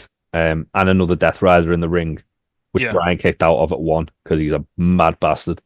And yeah, then as Brian's like finally like he hits the running knee on Mox, and Mox kicks out barely. And then as like Brian's like firing up, Mox just like comes up behind him like the fucking Babadook and like gets him in a rear naked choke. And Brian like reaches out for the ropes and just about as he's about to get them, falls backwards, and Mox chokes him out. And it was one of the most heartbreaking things I've ever seen. It was so beautifully done because, as you say, like Brian plays on this his entire career. Like there's always like that one final little bit of spark of energy, like that one final little bit of brilliance that he's got to get himself out of these situations. We saw it like in Swerve at All In, we've seen it in AEW all the time. We've seen it in WWE, we've seen it in Ring of Honor. He always has that little bit of like final spirit to just like get to the rope or kick out or get out the submission. And this is like the one time you just see it, like whether it's age or injury or just a bad day, he just hasn't got it. It's just not there. We've seen him do it a million times, like just grab the rope or kick out or keep it going, keep the train rolling. And today he just doesn't have it. Mox literally like chokes out the last bit of fire. Yeah, it's like putting out a candle with like your hand. It is the most Bryan Danielson way to lose your title. I've like obviously the thing with Danielson as well is obvious. Like he's had like the sort of not fairy tale send up, but he's had like that. Like when he was forced to retire, when he was hurt, he had that like nice send off from WWE. Yeah, he's done the whole stand in the ring while everyone claps and says thank you. He doesn't want that anymore. That's not Bryan Danielson either. Bryan Danielson loves fucking wrestling. He loves like the story. He loves the like. He doesn't want to the drama, like the sort of he was always going to go out on his fucking shield. Yeah, and it's so beautiful because when it happens, like the arena is just stunned silence. Yeah. And even Bryce checks him, and then he calls for the bell, and then he like puts his head in his hands. Yeah, because he knows he knows what he's doing, he knows what you have to do. He has to live with that for the rest of his life.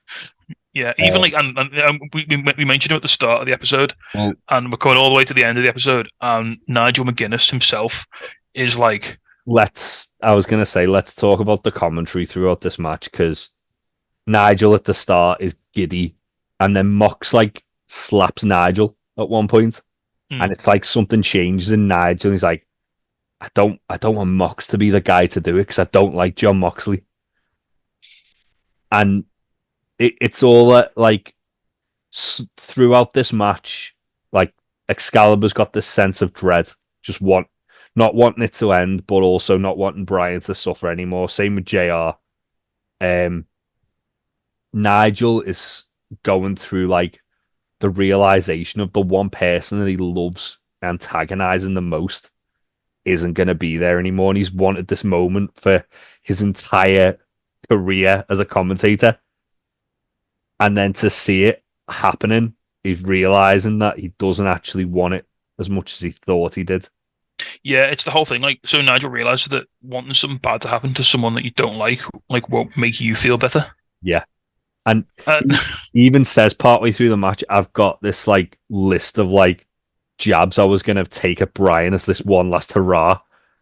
And it doesn't feel right me saying this because it's not right what I'm seeing here. and even after it's happened, then obviously post match there's a big beatdown post match, and we'll talk about that in a second. But while that's all happening, like Nigel's like Excalibur's like openly sobbing. Yeah. He's like cracking, his voice is breaking and everything. He's like beside himself. Even Nigel's just like sort of semi-stunned state because like this isn't what I thought it was going to be. This doesn't feel good. Like I'm not enjoying this as much as I thought I was going to. Nigel and Excalibur deserve a fucking award for this. Like they were both outstanding. JR was brilliant as well. So not the best commentary call. So after the match, JR the fucking call of the night. So they're beating up on Danielson. And so first of all they put the belt like straight into a duffel bag. Pax just like got like hugging it, basically like a treasure goblin. Goblin. And then Private Party running down to make the save. Well, Mox gets the plastic bag out, doesn't he? Yeah. And then isn't it Darby and Yuta that come first? No, it's Private Party and Jarrett. No, that's well after. I would say Darby first. Darby and Yuta come down. Yeah. And Darby and Yuta are both checking on Brian. And then Darby stands up and gets in Mox's face. And then Yuta just turns around slowly and fucking levels Darby, the little shit. And then gets the plastic bag off Mox and starts puts it on Brian's head and starts like suffocating him essentially. And then, and before they do that as well, they tape Darby to the corner, don't they? Gaffer tapes Darby's wrists, and he's just like screaming at Marina, going, "Hold the little shit!" And yeah, basically, and then as Darby's like being forced to watch, like Yuta does it right in front, and Darby's screaming, "Brian, hold on, Brian," which is horrifying. Private Party and Jarrett. So this is the most traumatic thing I've seen on TV since Optimus Prime died in the Transformers movie. Oh man, it was horrific. It was horrific. Yeah, then Jarrett and Private Party go out and JR's like, "Damn it, not Jarrett." When, like, so Private Party make it into Jarrett. The ring and get beaten down by like Claudio and Pac. Jarrett, as he's running to the ring, Mox like comes and meets him on the apron and just batters him. I hope we get Mox and Jarrett at some point. That'd be so fun. And as he like throws Jarrett into the barricade, yeah, JR just goes, "Oh no, not Jeff Jarrett." And then Orange leads the charge of like the baby faces, and JR has my call of the night, which is just where the hell are those guys? Just before that as well, Claudio puts a chair over Danielson's head and then runs and stomps on it. Yeah, which is lovely. And the ending shot isn't Bryan Danielson; it's medics surrounding Bryan Danielson, putting him onto a stretcher. Yeah, you can't even see Danielson at this point, like giving him oxygen. And then the lasting shot is of Darby, Orange, Hook, Daniel Garcia, and it keeps going back to the Private Party as well. All just looking on in shock as their hero has been killed by the bad guys. Yeah, because when Orange and everyone come in, like Mox and everyone goes fuck off, they just leave. Yeah. And yeah, then Mox and the boys come out with the duffel bag, and Pax again cradling it like a little fucking goblin. Yeah, and it was one of the most harrowing ends to a pay-per-view I've ever seen. In a good way, but I fucking hate Jon Moxley with all my soul. And I'll never forgive him for this. I'll also never forgive RJ City for writing this. It was so in such a way beautifully done. Like it was. Well, it's the send off that Bryan Danielson would have fucking wanted.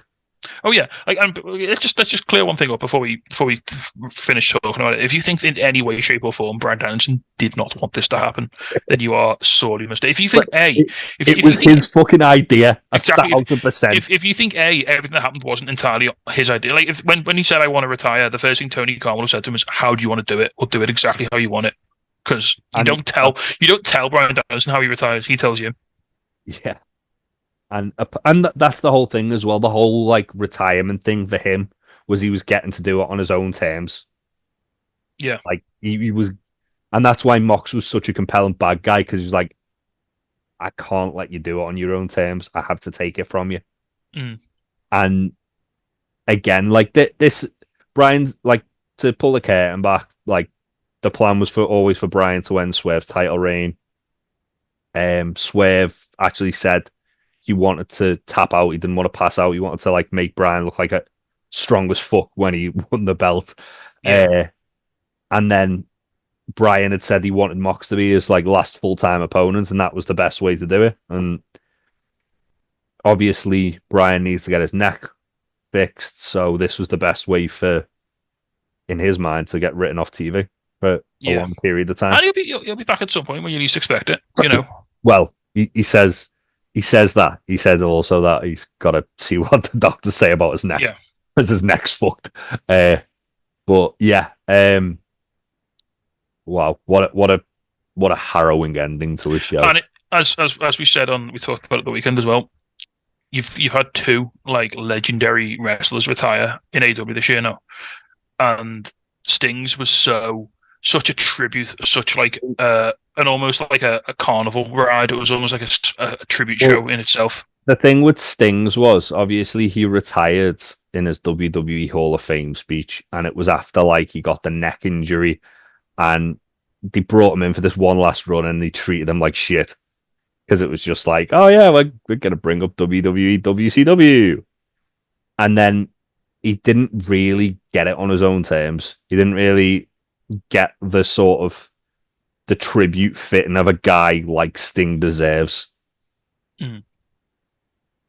And obviously he comes to AEW, he comes out of retirement to wrestle in AEW, and that last run was fucking perfect for me. It because it wasn't putting Sting in a position where he was trying to wrestle matches that he couldn't.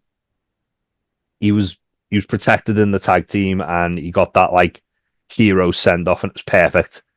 Yeah. But then the other side of that is Brian got his heroes sort of like ending by winning the title at Wembley.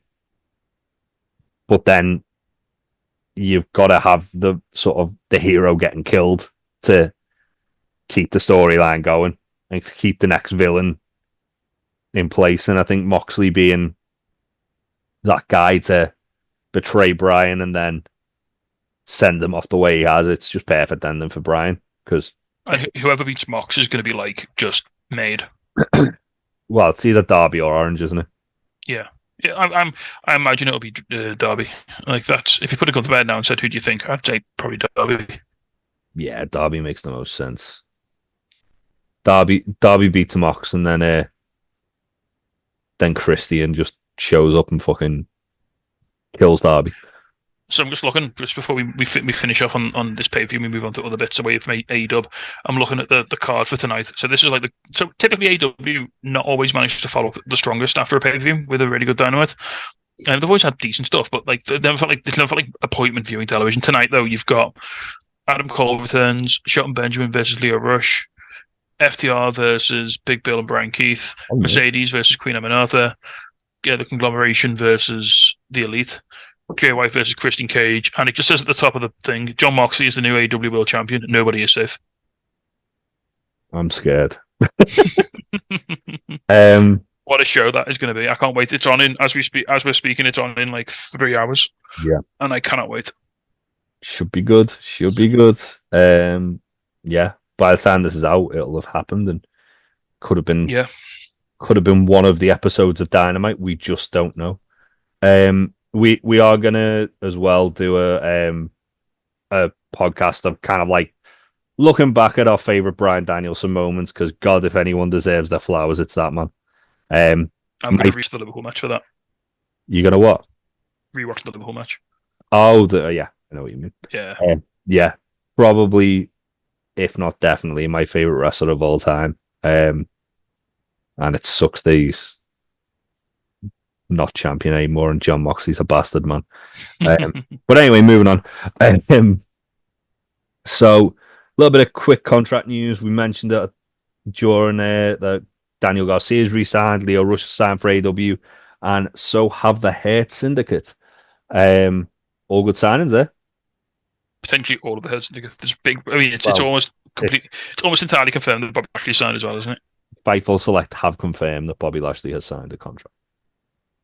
That MVP, Shelton, and Bobby were a package deal, so to speak. But yeah, that's cool. A team that look like they aren't staying around is the Lucha Brothers, which we've been talking about ad nauseum for the last 2 months.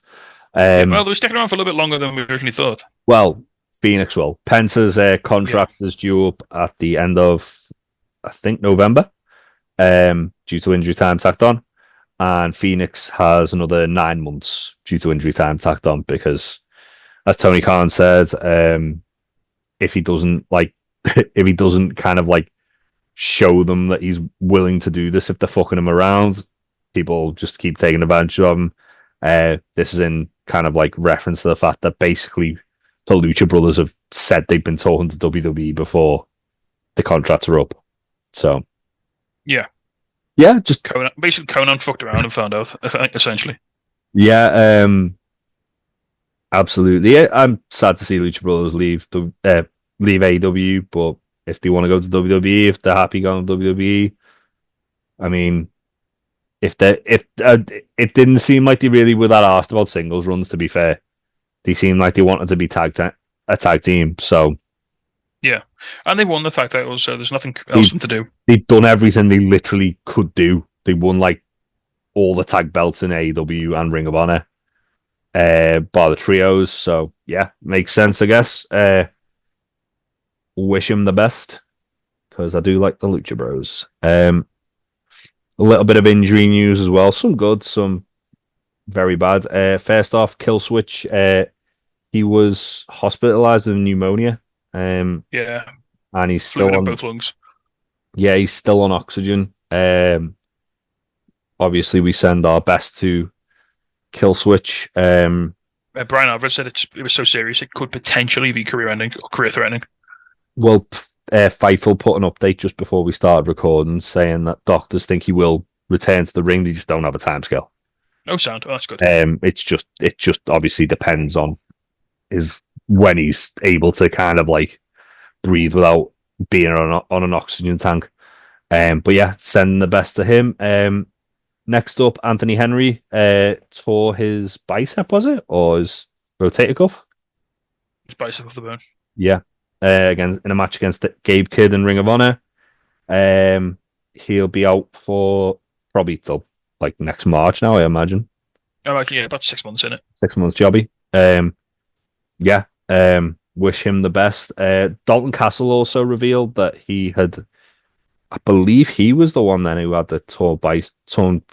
He'd also torn his bicep. He reckons to be back in January. Yeah. Can't wait. That happened a few months back, didn't it? Yeah, he got took off TV ages ago, didn't he? Cannot wait to see Dalton back because I miss him so much. That was the match with Roddy, wasn't it, when he kneed him in the face? Yeah. Where he got like legit knocked out because we were thinking, oh, maybe it's like a concussion, but then obviously it's not. Yeah. Again, hope he's okay. Wish him the best. And finally, good news. Powerhouse Hobbs has revealed that he has been cleared. So he will be returning to action imminently. Maybe tonight. Sadly, we don't know the status of White since he was suplexed on a car by Hobbs. Paul White got sent back to his home planet. He's gone back to being Evil Victor in Jingle All the Way. He's gone back to being Captain Insano again in an Acclaim video. But yeah, that's all the injury news I've got.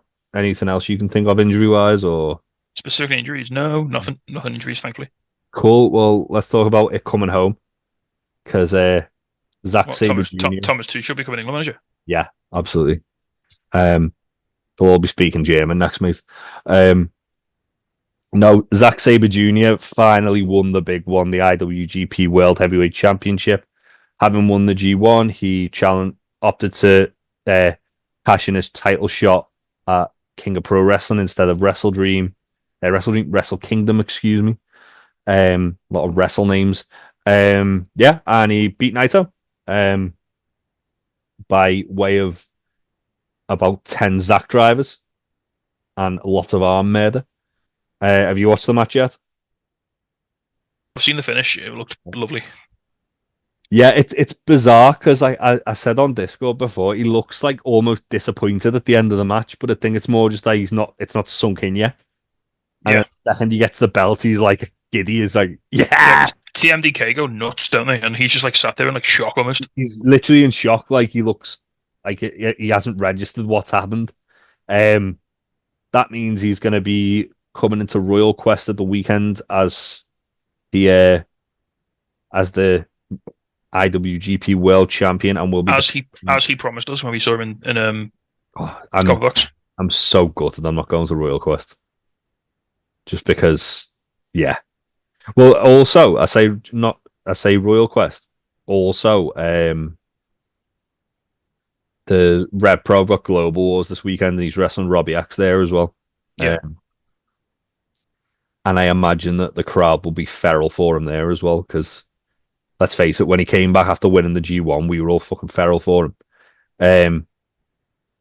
But yeah, he's wrestling Sanada in his first defense in London. The winner of that it's interesting. So they set like the scene where it was like after that, Shingo and Shota Umino both come out as well. And basically Sanada said if he wins the title, he'll defend it against Shota. And Zack said if he wins against Sanada, he'll defend it against Shingo, presumably at Wrestle Kingdom. Yeah. Well, they drew like lots, didn't they, to see who would defend against who who get the shot, depending on who won, which was pretty cool. So yeah, if it's at Wrestle Kingdom, that'll be cool. Because I think that'll be a really fun match. Next, also on that IWGP on New Japan King of Pro Wrestling, we had Tanahashi announcing that he will be retiring at Wrestle Kingdom 20, which is in 2026. So we got one more year of the Ace with his knees made out of papier mâché. Isn't he just going to do one more year out, right? I mean, in his 25th anniversary match, which was on that show, he did the sling blade and he barely left the fucking ground when he did it. He literally must have been like about 6 inches off the floor. Oh, damn. Poor bastard. But yeah, very well deserved for Tanahashi. Also, I've seen a lot of, because Cena's retiring like the 31st of January 2025. I've seen loads of people saying they should just do Cena Tanahashi as like the final match. Isn't Cena retiring like December 25? That's what I mean, yeah, December 25. Yeah. Did I say January? You did. It's been Which a is long very soon. Yeah. And no, he's retiring literally like 31st December 2025. So just hold on for a few more days and do the match with Tanahashi, you coward. I want Cena on the Hootenanny trying to win as many world titles as possible to pass Ric Flair before it gets to midnight. He only needs to win one. Just have him legging fucking Jules Holland around the studio trying to pin him. Just have him like rolling up like insert champion. Or David Gray. Or David Gray for whatever his world title is. Have you got the top 10 of the PWI Women's 250 there, Tasty? I have, yeah. The women's PWI 250 came out this week, very couple days ago. So yeah, do you want me to just run down the top 10? Yeah. So number 10 was Athena. Number 9, Mariah May. Number 8, Willow Nightingale. Number 7, Bailey. Number 6, Saray. Number 5, Stephanie Vaquer. Number 4, Maika. Number 3, Rhea Ripley. Number 2, Jordan Grace. And number 1, Tony Storm. Nice. The only one I'd say I'd swap Bailey and Athena around there personally. Yeah, and then we had a couple of others and like a couple of big names like sort of floating around. Roxanne Perez, number 11, Liv Morgan, number 12, Io Sky, 13. I'm not going to do all of these. Mina Shirakawa at number 16, Julia at 21, Nia Jax at 22, Julia Hart at 26, Hikaru Shida at 31, Tiffany Stratton 33, 32, sorry, Billy Starks at 33, Chris Statlander at 36, Bianca Belair at 34, Deonna Purrazzo 39, Megan Bayne at 41, Alex Windsor 42, Jade Cargill 44, Shayna Baszler 46, Nina Samuels, friend of the podcast, 52, Queen Aminata at 55, Max the Impaler at 59, Thunder Rosa at 65, Maki Ito at 69, nice, very appropriate.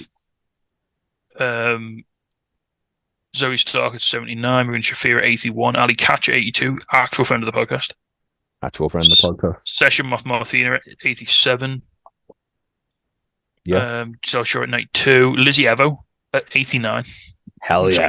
98, sorry. So inside the top 100 for Lizzie Evo, which another, is another friend of the podcast. Fantastic. So, LA Harley Taylor Hudson got 150, didn't she?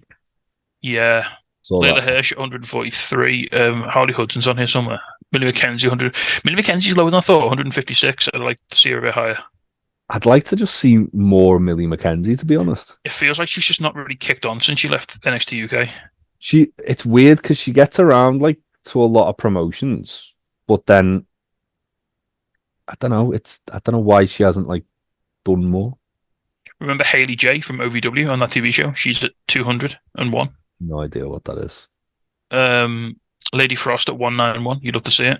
Love to see it. And next month we'll also have I think it's Tag Team 50, isn't it? I think so, yeah. That's the next one they're doing, which again, be very nice. I enjoy them.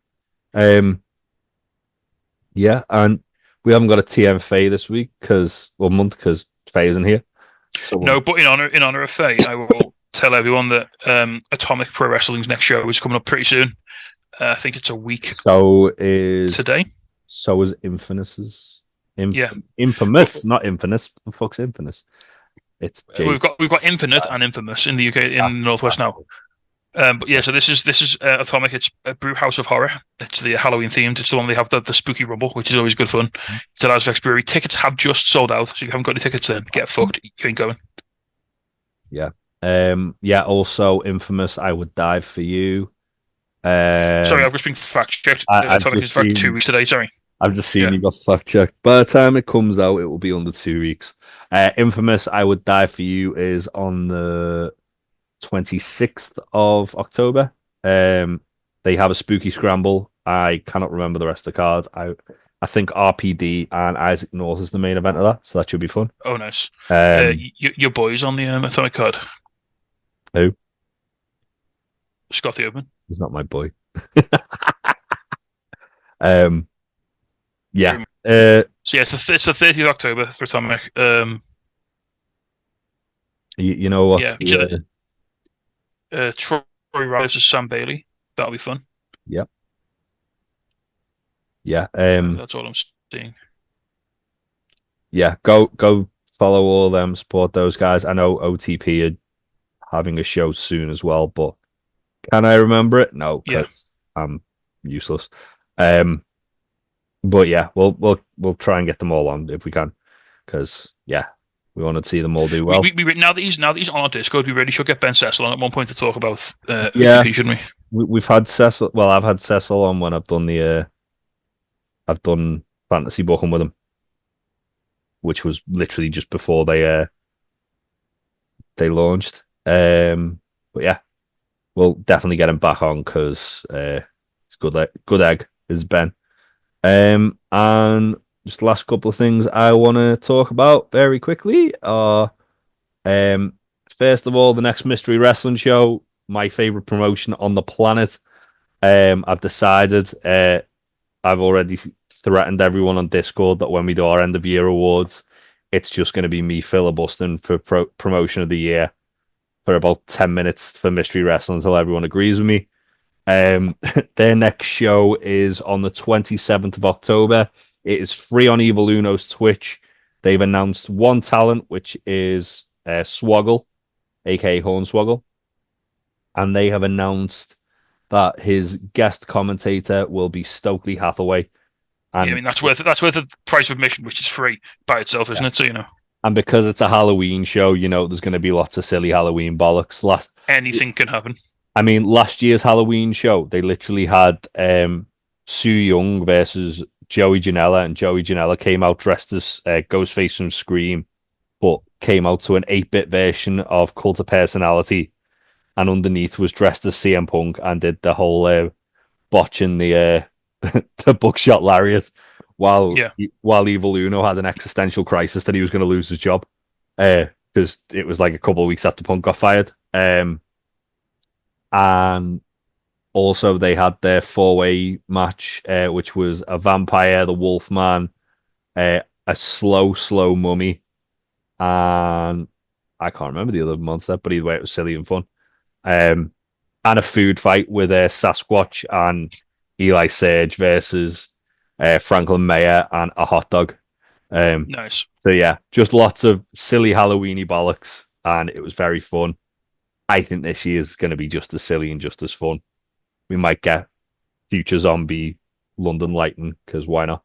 But yeah, we'll be covering that next month because again, my favorite promotion. I want to talk about it. And finally, we also have I say a new promotion. It's not. It's a very old promotion that's coming back. Um, Maple Leaf Pro Wrestling, headed by Scott D'Amore.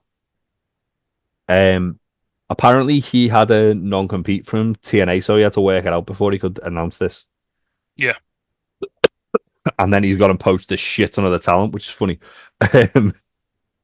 So night one, they've announced Takeshita versus Mike Bailey, Rohan Raja versus Jake Something, QT Marshall with Harley Cameron in his corner versus Bhupinder Gujjar, a tables match, Bully Ray versus Jinder Mahal, or Raj Desi as he's going by now. Laney Luck, Kylie Ray, Taylor Ryzen, and Aurora Tevez in a 4-way. Wrestle Island alumni Aurora Tevez, may I add. yes, And a 6-man tag, Josh Alexander, Stu Grayson, and ELP versus Trevor Lee, Rocky Romero, and Alex Zane. That'll be fun. And also Giselle Shaw versus Miyu Yamashita. If Miyu Yamashita wins that match, Giselle Shaw versus Athena for the Ring of Honor title the following night becomes a triple threat. And then night 2, they've announced Takeshita versus Josh Alexander for the AEW International Championship. Mike Bailey versus ELP. Athena versus Giselle Shaw for the ROH Women's title. As I said, if Mia wins that. And also a scramble with Jake Something, Trevor Lee, Stu Grayson, Sheldon John, Alex Zane, and your boy Psycho Mike. They have announced quite a few other things as well. But just finding them is quite difficult. I know they've got some guy defending a belt from Qatar, which sure. Why not? Did you go over the tag match, the 4-way tag match? I didn't. I was trying to find. So Rogue Squadron, El Reverso and Aiden Prince, Brett Pranks, Johnny Swinger, and the Jet Setters, which is Kushida and the other guy. Oh, Kevin Knight. The Yes. What are they? The IWGP Junior Heavyweight Champions. Yes. Yeah. Yeah, and yeah, it looks good. I'm very tempted to buy the show. I'm not gonna lie. But it just depends because It looks very good, doesn't it? Night 2 in particular looks fucking banging. Like, I can't wait to see that. I mean, yeah, because we've got some Psycho Mike action, which I love some Psycho Mike. Obviously, Speedball v. LP is going to feed families. Yes, it absolutely is. As will Takeshita and Josh Alexander. That'll be stiff. Yeah. Also, just one last thing to end on here because I've just seen this looking on Fightful for well, trying to find another match that got announced for MLP, but it didn't happen. Did you see that Tom Hardy visited Arena Mexico Yes, I did. and got a picture with Hechicero and Venom? Yep, Because that, in a CMLL ring. yeah, because that's what we need. And Volador Jr. was dressed as Venom and wrestled a match against Hechicero, which is, yeah. I'm sure AAA will be made up with that, considering they've got an actual contract with Disney. Yeah. But yeah, anything else you want to talk about before we wrap it up? No, I think that's it. Do you want to do Wrestle of the Month? We're going to pick a favorite boy or girl. I sure do. Do you want to go first? I think I'm going to have to say, I know who you're going to pick. So, I think I've changed my mind. I'm going to go sentimental. I'm going to give it to, how could it not be the man Bryan Danielson? Yeah, I think I was also, He died for our sins this month. I was also going to give it to Bryan Danielson. But because you have, I'll stick to what I said originally and give it to Nigel McGuinness. Hate it to the end. Hate it to the end. But also shout out to Sheppy Zack Sabre Jr. And also Beast Mortos, who has overtaken Juice Robinson. Yeah, As the official official UWP stand-in wrestler of the month. Yeah, until next month when we get a mystery wrestling and Psycho Mike wins wrestler of the month. What if Mortos turns up Mr. Wrestling? I mean, it is Halloween, so we could. Yeah. I did Evil Uno asked what matches people want to see in mystery wrestling. I did say I would like to see the Beast Mortos versus the Sasquatch. Nice. So hopefully we get that. But who knows? Yeah. Anyway, that's us. Thank you for listening for what is a very long podcast. As you can probably tell, my voice is on its arse. Yeah, I'm caught over the line here. Yeah, I have been sick. But yeah, catch you next month. Bye. Peace.